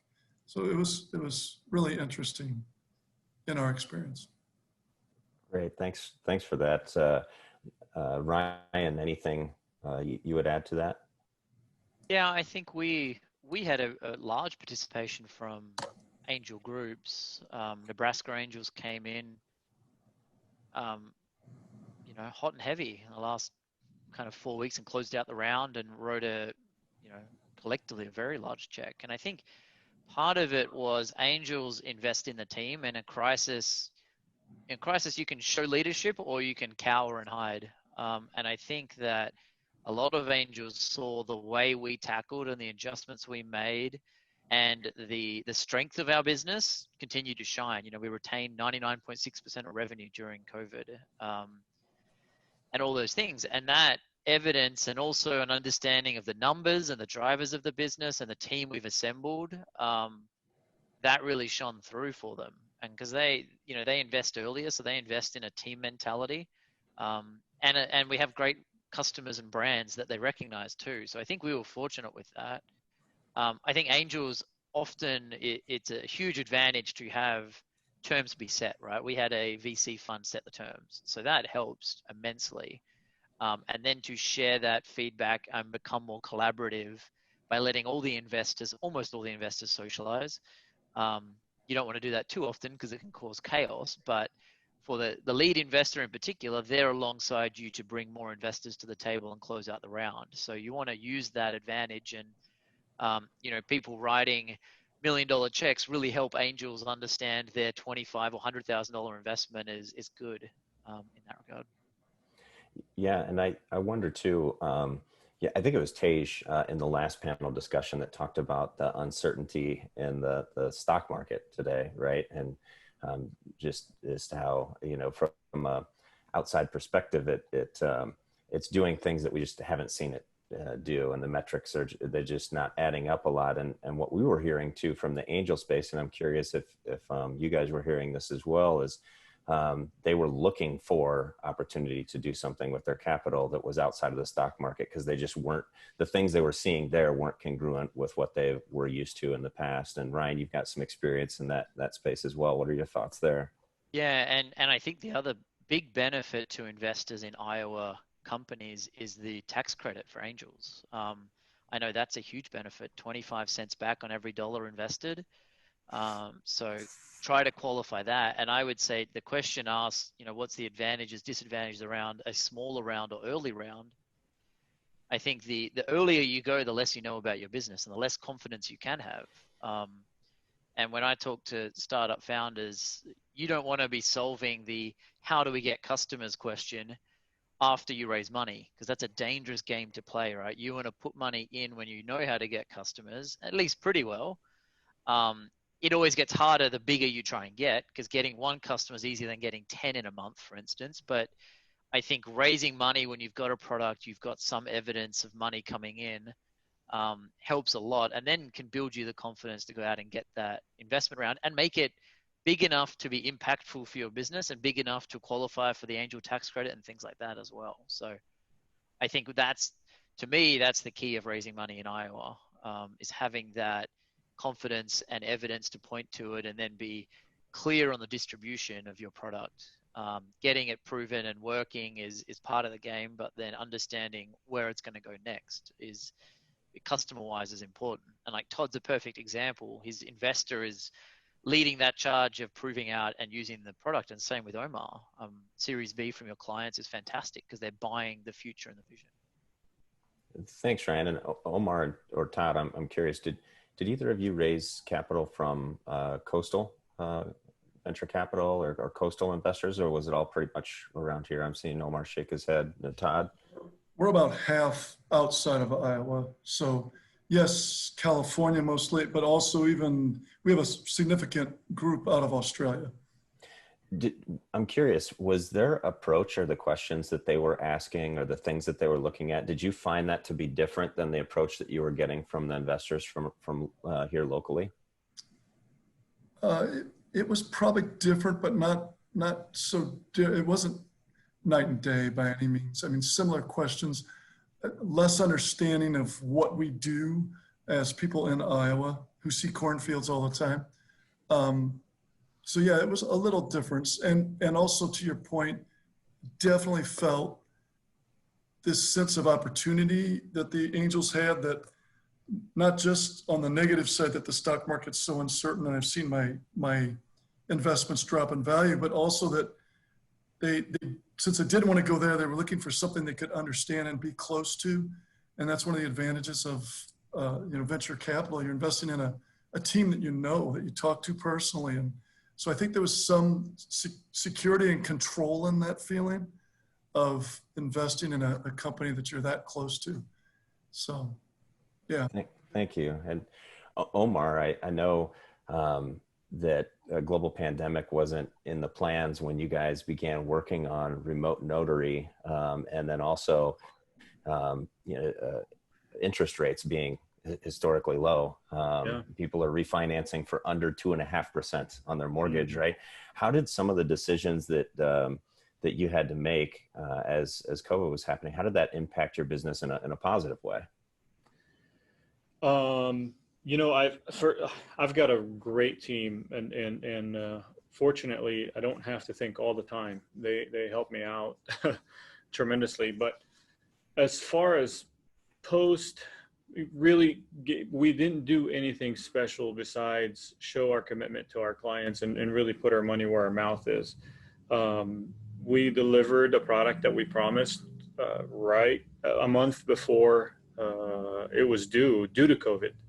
And that was a lot of fun, a lot of late nights, but and ever since remote online notarization took off or was released for us, the attention that we got in our community was fantastic, and that helped us tremendously.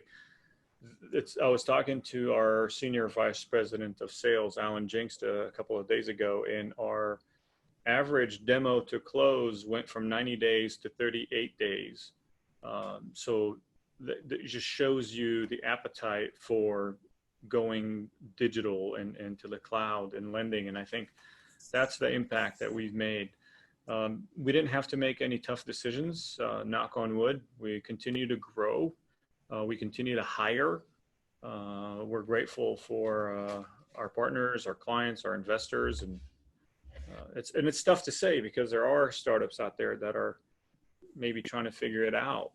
So, I've taken a little bit of a social media break too, just out of respect. I think, there's probably a lot of people that should follow suit there too, Omar, that we all know. But you said something interesting there, and it kind of, reaching back to the previous panel, where a lot of the investors were talking about how much stock they put into the team, right, and to the founders and things like that. I'm curious, and maybe Ryan, we'll start with you. Is because that's such an important thing. And I feel like it's even more important here in the Midwest, where in some ways it seems like angel investors are trying to, they want to be a part of the company and a part of the experience. So they're living vicariously through their investment, and the opportunity to be a part of your startup.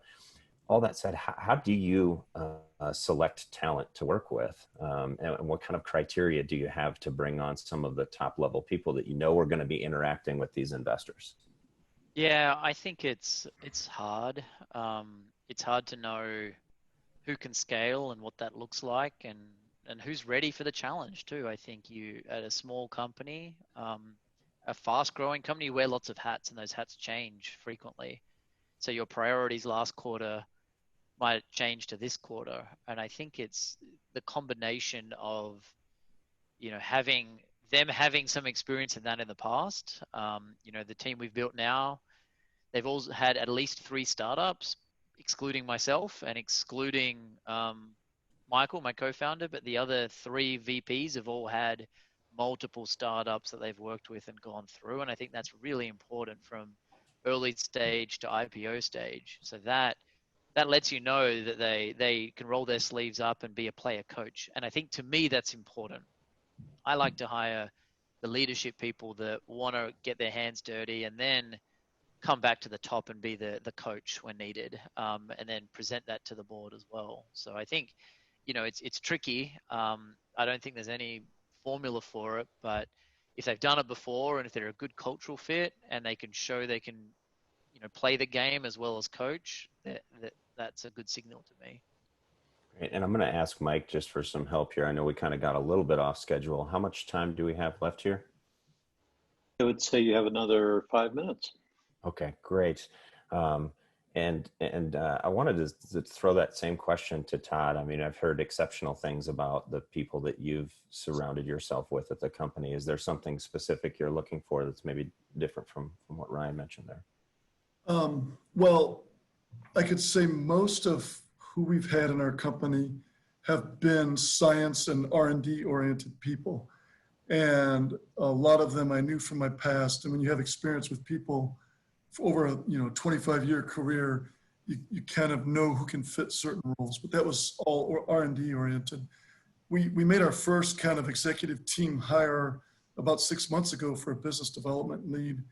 And I would say it was very customized to what we needed, which was a really good communicator, which scientists usually aren't good communicators. We kind of looked at our gaps, right? A good communicator, someone with good business acumen, some financial background, and understands business development and marketing. And we found someone that kind of brought in all of that, and I think made a really good hire.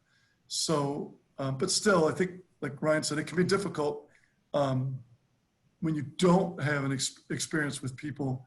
You're hiring someone kind of cold, and it can be difficult. But we made a great hire there, based on the gaps we had, and we filled them.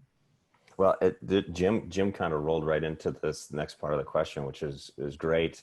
And I'll just throw it out to the 3 of you, and whoever maybe has some really good experience with this could jump in. But when you're trying to recruit that kind of the top talent, right? The top people in your company, are you using equity or stock options, or how are you structuring deals in a way that you can attract those kinds of people? If any of you have a good example of that.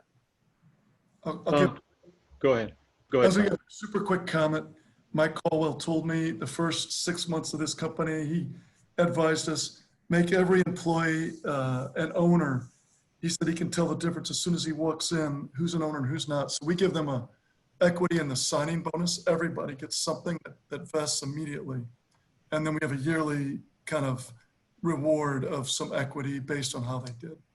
Interesting. Omar, what were you going to jump in with there? Well, certainly for strategic hires, for me, options became not necessarily necessary, but the talent that we recruit are folks that have been in bigger companies that left to go to a startup. And so I can't compete with Wells Fargo or Corteva, but we bring that startup flavor, which there's an appetite for.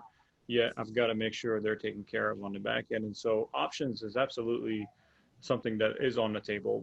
Whether or not I would give somebody, sounds like maybe Jim is asking from I'm a startup, I want to bring on a CTO, do I just give them 20% of the company? I think I would refer you to Brown Winnig on that. but options is one way to go as opposed to immediate equity. And we did, so I brought my CTO in as a contractor initially, and small equity grants along the way. And the key is that you vest them. So it's a 4-year vest, right? You've got to stick with us for 4 years to get that ownership.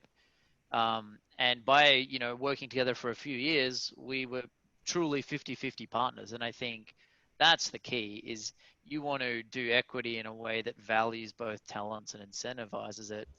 And just having enough of the carrot and the stick to go each milestone and prove that you're both committed, and up late working when you're still talking that kind of split, and working weekends and Caribou on Ingersoll from 7 p.m. till close, and then 6 a.m. at Gravitate or something. So I think, to me, that's the important part, is make it vest, make it worthwhile that it's someone in the trenches with you, and complementary, like Todd said.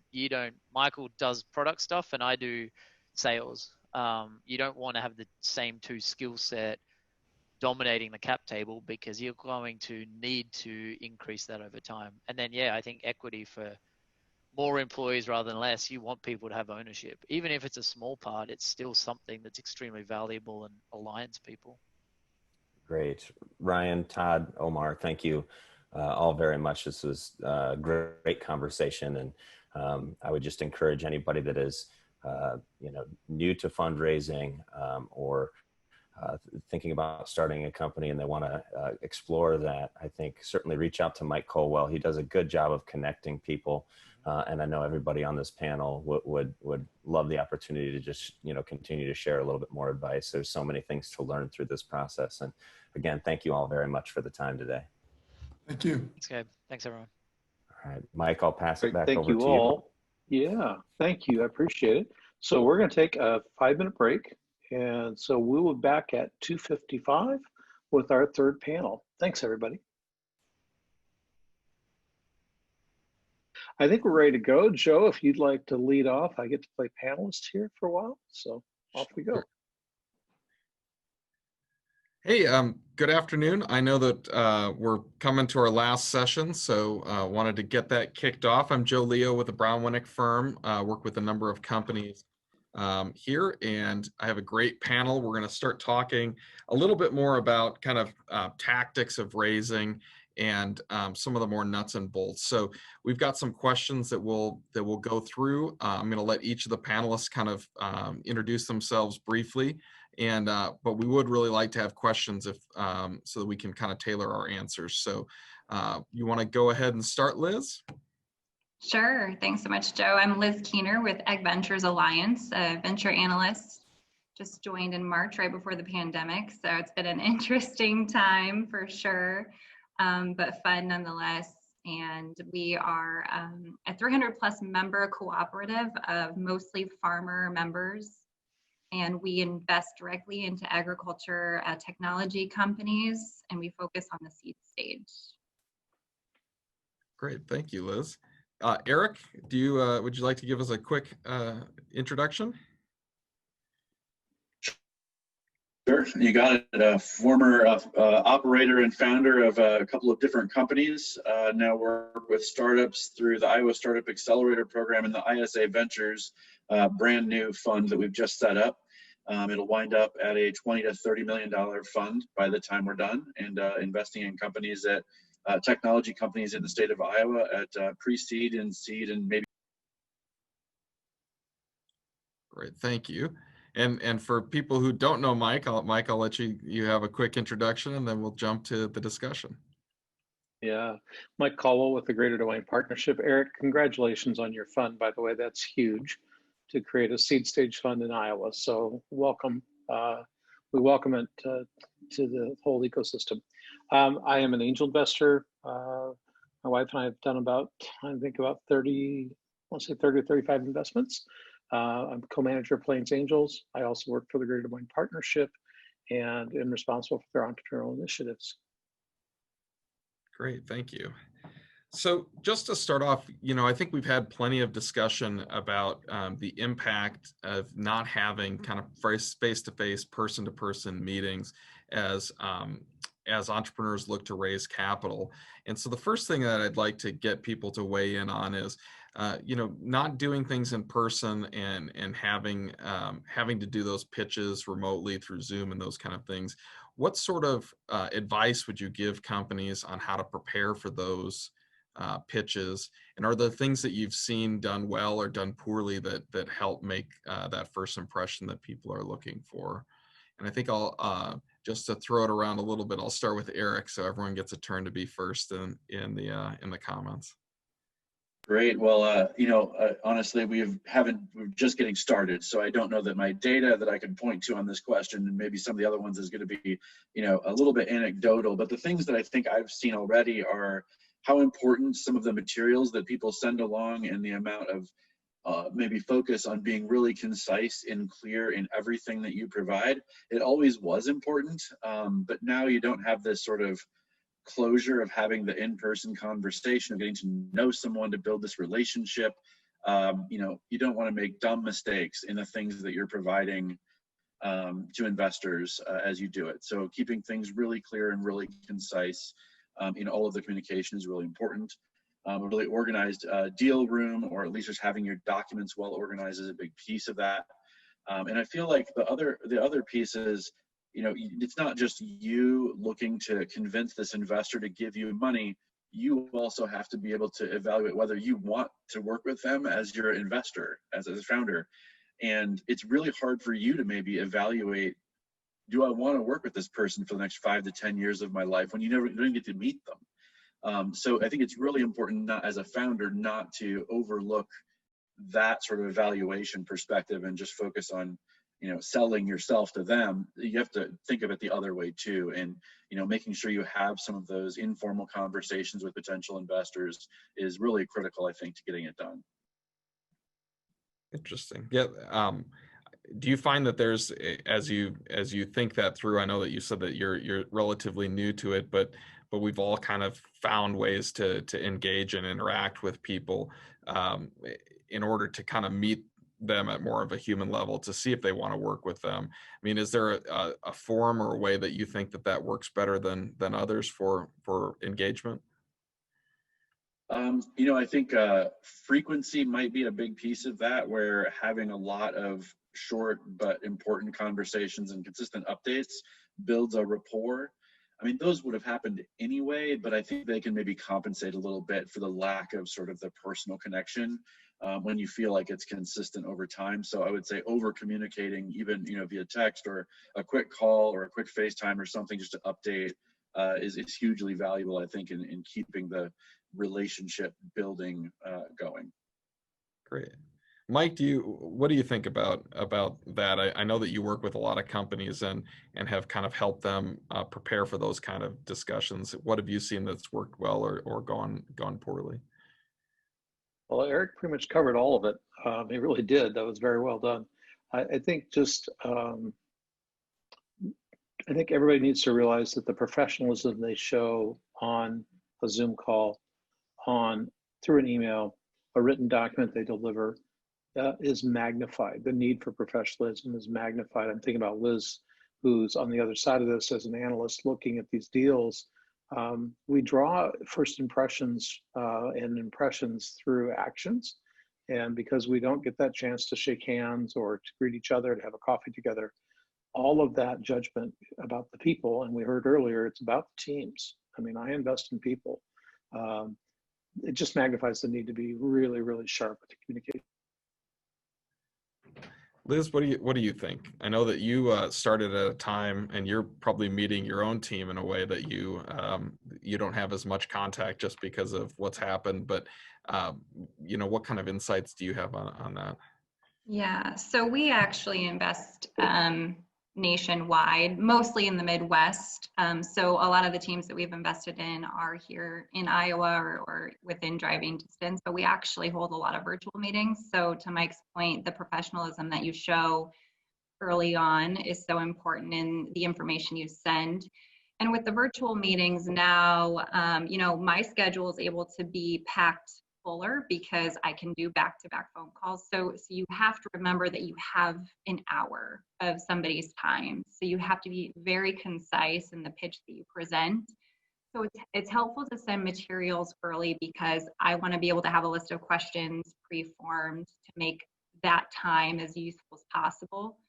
But also, you need to make sure that what you're saying and delivering is very fine-tuned. So you need to prove to me why this product is a must-have versus a nice-to-have, and be very clear about where you are in development now versus where you're going, and just make sure you're getting those points across to me and making just good use of your time. And building trust is huge. That's a missing component from face-to-face interactions. And so one, I want you to have researched Ag Ventures and who we are and what we care about. And I want you to tell me why you're interested in partnering with us. Like, why are we important to you just as you're important to us? And spend the time. You're going to have to spend a little bit of extra time introducing yourself, because like Mike said, the team is so important and we invest in teams and founders. And so why is it, we can only invest in 4 to 5 deals a year and we're seeing up to 100. So that's a really hard decision for us. So you need to spend a little bit more time actually than I think you would in person, just introducing yourself, your background, and why you're passionate about solving this problem and why you're the person to do it. I appreciate, I think what you're hitting on, because I do find it takes more preparation to get ready for meetings that aren't in person. I find that it's harder to be concise, and I think also it leads to some more distraction when you're more easily distracted. So I think that preparation actually is more important than it is when you have in-person meetings. Unless, I'd be happy to hear if anyone disagrees, but that's what I've been finding over the last several months. So, hey, so we have a new question come in. Mike, do you care if we just go ahead and take them as we go, or does anybody object to that? I think you're on mute, Mike. Franklin just came in with the question, but it looked like it was for the investor panel. So I think it had to do with expanding the investor pool. So probably want to hold that one. Yeah. But I'll leave it to you, Joe. Great. Okay. So having consensus that we'll keep moving on to the next ones. Do you as investors find that your expectations are different? I think we talked earlier, that there was maybe a feeling in one of the earlier panels that, time will tell whether we're better at picking or worse at picking these investments based on the fact that you don't necessarily have that in-person kind of experience. I was sort of thinking as they were talking that I was watching a documentary where they're talking about online poker players and how traditional poker players are having harder time dealing with online players because they don't have kind of the, these people are more robotic in the way that they present and function, and they can't get that feel whether it's right or wrong. Do you see that there's maybe some benefit to having it at a more arm's length, or maybe having less benefit to having the splash of those in-person pitches? And Mike, it's your turn to go first, so I'll give the reins to you. No, you're absolutely right. I think it's a big benefit to not be influenced by clothing, presence, anything that is not about the business. Liz is absolutely right. We want to know a lot about your background. We want to know who you are, what you've done, and what you're passionate about. But we also, I think for me, I can only speak for myself, but if I'm forced to dig deeper on the other side and be more analytical about it, I believe I'll make better decisions. At the end of the day, I do bet on people, but I bet on people that are focused on a market I believe in that's big enough to make the value return work, et cetera, et cetera, et cetera. So absolutely. Yeah, and have you seen a way that you're, maybe we talked about preparation for those meetings for the company pitching, maybe We also, the people that are being pitched to have more time to prep or more focus to prep before those meetings, where they can really dig into that background before they're sort of influenced by the presentation of the background by the company. Yeah, I think so. And I also think we have more time to do follow-up questions. Liz made the point, we're not traveling. We can go back to back all day, although sometimes that gets old. We can immediately, I'll often schedule myself for 30 or 45 minutes after a call simply to write out all my questions. And I'm going to be judging them on how quickly they return those questions back and how thorough those answers are and all those things. So I would say I'm more focused. Liz, what do you think as far as whether you think that having this more of an arm's length, we'll say, or however we want to put it, sort of interaction, is it changing your process or the way that you're looking at companies?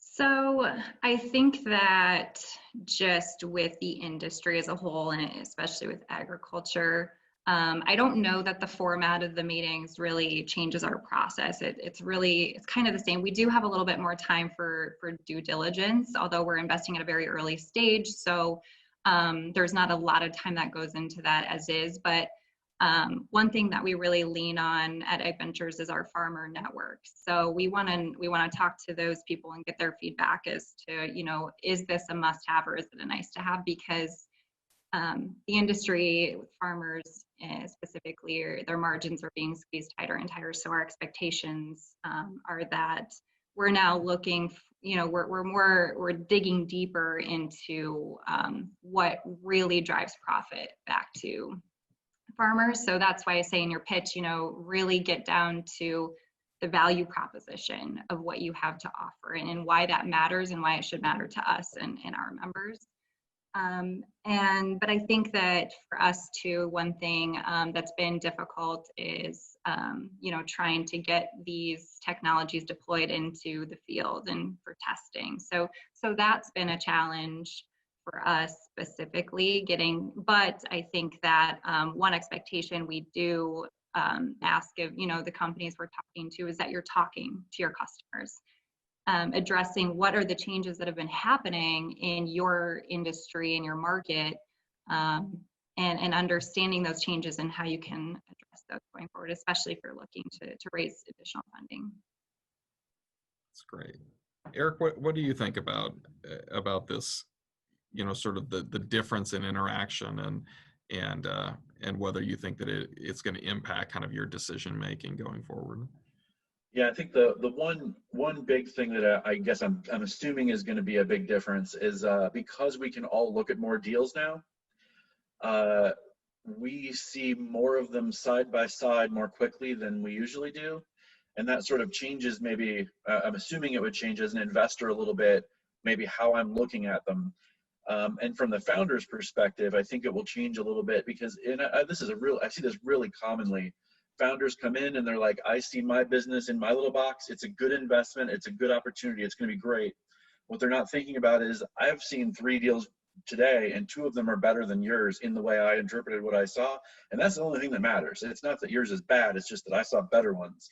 And so the problem of, if we're seeing more deals more quickly that we could be involved in, it puts the pressure on the founder even more that you have to stand apart from this pool of people you cannot see to make sure that if we choose door number 3 for you, that you're the best option we have. So I think that's going to play in somewhere. Do you think that it's one of those things where, obviously the kind of sifting through the deals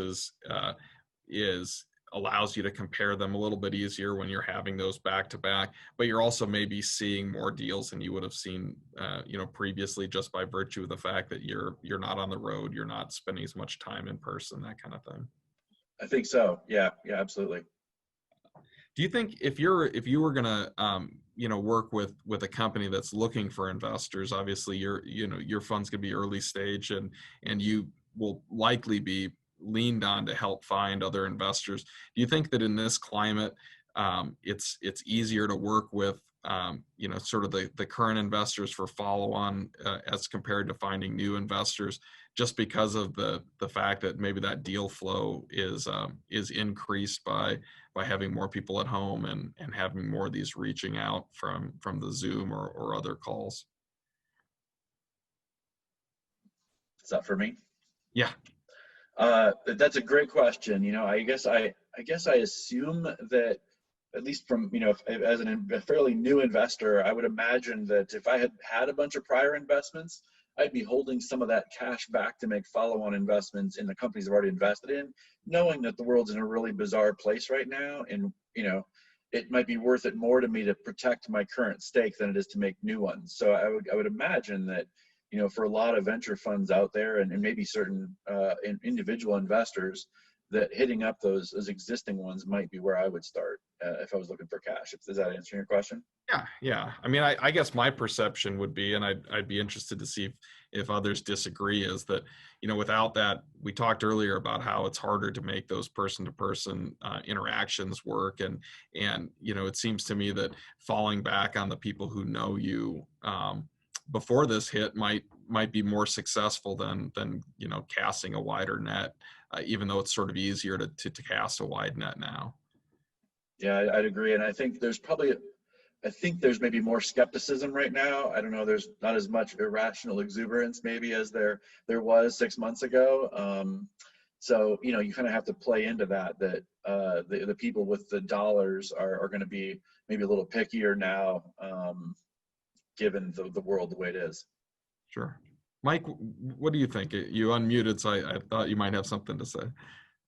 I want to hear what Liz has to say too, because she made a comment that I really want people to think about. Is I think she said they do 4 to 5 deals a year, and they're looking at 200 plus. I know one time I talked to the people at Drive Capital, which is a Midwest VC firm, and they were looking at 3,300 deals in a year and doing 7 to 8. So I would just point those numbers out to people, as those are typical in some cases. So I think sometimes people say, well, I just want to get my money from Iowa.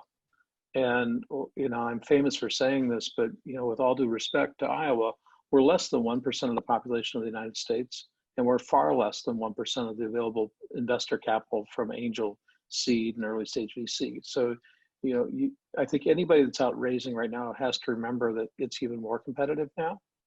It is easier to get these people on the phone. Liz can do twice as many sessions a day now that she's not traveling. So can I. But it just means it's all the more competitive. And you need to really be ready for that competition. Back to your point about existing investors, I think anytime you're raising a follow-on round, if you don't have some of your existing investors on, you know, joining back in, at least taking their pro rata, you've got a problem. If I'm asking Joe, if you're raising a round and I'm saying, are your existing investors back into this round and for how much? And if you shake your head no, I'm going to start backpedaling like crazy. Absolutely. Liz, what do you think? Yeah, I think that the current investor relationships that you have are important for 2 reasons. One is for follow-on capital, because relationship building is like one of the most important parts, I think, of raising funds, and you should always do it earlier than necessary, because it takes a while for you to build that relationship and to establish that trust. So going to your current investors for, you know, capital, but also asking them for their network connections, because for us, for example, we're connected to a lot of downstream venture capital firms, because we like to connect. We want to create a value chain for our companies. We want to make introductions so that when they're ready for that next stage of capital, we can make that introduction, they're ready to go. So introductions to potential new, but it's good to start with your warm market. And I think right now, I think it's PitchBook data that said this, but 46% of funds that have capital to deploy are focused on their current portfolio company. So I think right now, if you are looking for additional funding, your current network is the place to do it. But with that said, I think that because of the current state and the remote situation, I think the silver lining is that you can get in front of people you might not have been able to before. So maybe it's a good time to start establishing the relationships for future funding. Start getting that trust built up so that when the world is back to normal, or whatever normal looks like, after that, the fundraising process maybe isn't so hard because there's a lot of unknowns coming up, and I think that the fundraising is going to be hard for the foreseeable future. If I can just add something to that. I sat in on a Jason Calacanis seminar for angel investors recently, and he made several comments. And if you know anything about Jason, he's loud. He's very sure of himself. He's also been very successful. But he said that he was absolutely wrong about never investing in companies he's never met personally. And he said he does not see it going back. And I really do share his opinion. I don't know any reason I need to fly to a meeting or drive to a meeting if I can talk to you over Zoom. So I think no matter how much it frees up, and I really do hope we're back to a previous state where we can all social not social distance and get together and shake hands and trade hugs and all those things. I think you have to be ready to do these kinds of meetings permanently. I think it's part of our life now. Just like people who sell for a living in business, who used to live on an airplane 4 days a week, they're not going to anymore. The corporations are seeing those budgets going, why are we spending all this money? Why were we spending the money? This is ridiculous. So. Yeah, I actually want to piggyback off something that I think all three of you sort of touched on at some level, and I'm going to curveball it here because we didn't talk about it, but it sounds like we're one of the themes that we have is that there's a lot. You're seeing more deal flow. It's easier to kind of put them back to back and sort of see the better deals. One of the benefits of being out pitching, I've talked about with clients, and I think is good advice is, really using those investor pitches to challenge some of the assumptions that you've made about your business and use them to grow. So you may be told no more times, but one piece of advice that I think is valid is make sure that you're listening to those, because it can, as part of that gauntlet, you can come out with a better business afterwards.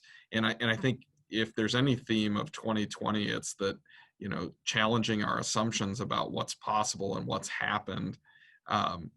I work with a lot of SEC registered companies, and I've written what they call risk factors that I would have never contemplated before of the way that our world has changed. And so do you have some advice on, ways that people should listen, or key terms that they should listen to, which is the investor telling them, maybe you haven't thought through all the parts of your market that they should focus on? So I'm going to let Liz go first, because I think it's her turn to. I'm very I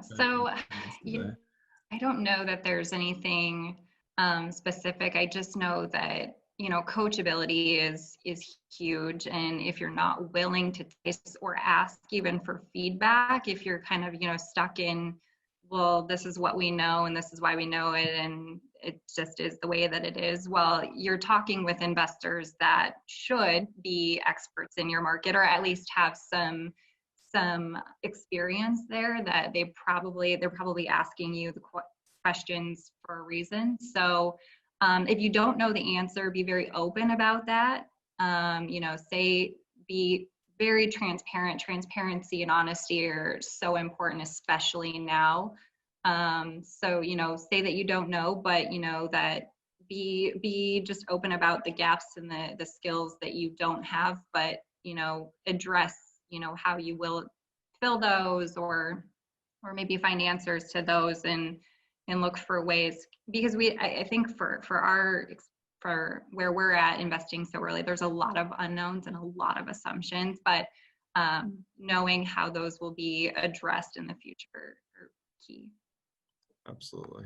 Eric, what do you think about that? I mean, is there things that people should be paying attention to that kind of help push them down that road? Yeah, I mean, I feel like as a founder, you need to have the ability to simultaneously say, I'm focused on my core business and I'm going to drive this thing through. I'm resilient. I'm going to push through crazy changes and yada, yada. And at the same time, be able to say, yeah, but if this emergent opportunity popped up, here's how I'd take advantage of it. And here's how I could take advantage of the strengths of my business to get there. It's almost like you need to be able to think of it both ways at the same time, even though they almost contradict. We've worked in the past with Rantizo, which does, delivers pesticides and herbicides on drones. And then, all right, suddenly as the pandemic hits, they realize, hey, we've got this device that could sanitize stadiums. Fantastic. Okay, but now there's no more football. All right, so it's like plan A is there, but plan B is there, but then there's also plan C to use the same value proposition to grow your business. And I feel like as a founder, you kind of just have to be prepared to be able to have that conversation in a way that reinforces why the business is valuable at its core, but also has numerous options that give you some flexibility and you're not completely pigeonholed in one thing. Absolutely. Mike, what do you think? Well, I go back to one of the things I was taught a long time ago about sales. And I think raising capital is selling yourself and your company. But in sales, you have to be willing to ask every person that tells you no to truly give you as much feedback on why. Sometimes when you ask the questions, you find out, well, we just don't have any dry capital. Or sometimes we find out, well, you're not in our market. You don't fit our focus of our fund, which, by the way, you should have done the homework in advance to figure out if you do fit it. But sometimes you get some amazingly good feedback. One of the things we do, and it's part of the fact that we're in Iowa and people are really, really nice, is when I'm helping people get ready for their first pitch ever to an angel or a group of angel, we'll actually put together a mock angel presentation and let them pitch 4 or 5 angels at once, just like normal. But when it gets to the Q&A, rather than doing Q&A, we have each one of the angels go back and tell them what they liked about the presentation, what they didn't like, what turned them off, what got them interested, and try to have them go through that process a couple times. And one of the reasons we do that, and it's really funny, but I've seen several times where Tej and I or someone else will disagree with each other. So Eric's up there pitching his company and we're like, do A, and then I'm going, no, do B. And then the two of us get in a debate about which one's right. Because there's no right answer, but getting a flavor of why people are saying no, or sometimes just why aren't you saying yes? Because the maybe is the worst, right? It's maybes are the worst possible answer, because a maybe is I got to keep trying to sell you. Well, I think we're at a point where we can take questions. I know that we've run over a little bit. If there are any questions, feel free to shoot them in the question and answer. Otherwise, I guess I'll go around the horn one time while we're waiting to see if there's any final thoughts on tactics that people would like to hand out. And I'll start with you, Mike, if you've got final takeaways while we wait to see if there's any questions. I think Eric hit it pretty hard right at the beginning. Is have all your documents ready. If you're stuck in COVID world and you're not flying and driving and all this stuff, there really aren't any excuses on why you don't have your basic data room done and a good set of financials, and reach out and get people to help you with them. So if you're doing financials for a business, have somebody else that you can trust, look them over and ask you all the tough questions about them. Don't just assume that you've got them nailed down and they're fine. I mean, I think that it's a time where a lot of people are willing to help. I can't tell you how many people have reached out to me and says, do you have any startups I can help that are in trouble that you think I could be a benefit to? So that'd be my thought. Great. Eric, what about you? Maybe building a little bit on that thought, taking your presentation and your materials and practicing it on mentors and maybe low value investors first before you kind of go swinging for the fences, because they're going to beat you up a little bit, and having the experience of going through that with maybe some of your less ideal investors might be a good way to take some moderate risk, I guess, and kind of get that fleshed out. The other thing, though, that I think is a little bit unique now, and I'm having a lot of conversations on this with founders that I work with, is this valuation is lower maybe than I wanted, but I'm kind of at a point where the world's pretty messed up, and it's better to have X million dollars in the bank at a lower valuation than zero in the bank at a valuation I want. And that conversation is different now. And so, having maybe the gut check to think through that, what is your willingness to negotiate that point, might be important to do before you get too far down that path, and having that thought through before you get too far down. Absolutely. Liz, any final thoughts from you? I think that as companies go to fundraise, I think we're looking at a much longer runway. I think typically we tell companies to plan for an 18 to 24 month runway, but I think here we're looking at 20 to 30 months. So I think it's really important to keep that in mind as you go into building out your financials. I think there will be more scenario planning needed. You know, there's a worst case, middle case, best case. You might need worst to middle, you know, middle to good and good. So that's really important, and showing really tight cash management from the founding team is going to be really key too. And then also when you're pitching, you have to find, because the format is the same across the board now, you have to find a way to differentiate yourself. So if you can show your product in a demo, or, you know, some kind of really cool looking like wireframes. I don't typically like to see wireframes. I want to see a working demo, but you know, if you can show your product and how it works and walk someone through that really helps me to remember who is who. And I'm trying to go back through my day and kind of prioritize who I want to dive deeper into. Well, I'm glad you said that, because actually Lana just asked something that I think it kind of goes right off that is, you know, she says being a dreamer, you know, that a lot of founders, they start having these other focuses of things that the product can become. Is there a way that you can do, you know, kind of have those ideas presented in those pitches without having it being off-putting or seeming unfocused to you? I think that I want to see where the bigger picture is. I want to see the huge opportunity that you're looking to address, but that's not what the presentation should be focused on. I want you to say, hey, here's our goals, but let me tell you about where we're at now, who our target market is now, why we're going after this market first, why this is the first opportunity, and then focus in on that. And I think you're at the beginning, either end of the end of the presentation, you know, talking about the bigger picture and where you're going works, but making sure your presentation is focused on where you're at now and why this is the first opportunity and is big. Well, thank you, Liz. I have one other question, because I know that we're getting tight on time, from Brian, who asked, you know, what we're seeing as far as having more or less participants involved in current rounds, and you know, whether that shows sort of more broad or limited support for the company. I will tell you that I think I've had a few rounds that have gone recently, and I'm actually seeing more participants in those rounds as opposed to less. And I don't know if that's a function of people, you know, deciding to be more conservative in where they put their money or not. I don't know, but I've actually seen more participation. And I'll kind of go around. Mike, are you seeing the same thing, or are you seeing something different? Yeah, definitely more participation. I think it's a combination of factors. Just the fact that more people get to see deals more quickly because we're all virtual and remote. But I also do think for a lot of us individual investors, the stock market's kind of a scary spot. And I am very much one who believes in looking back at history.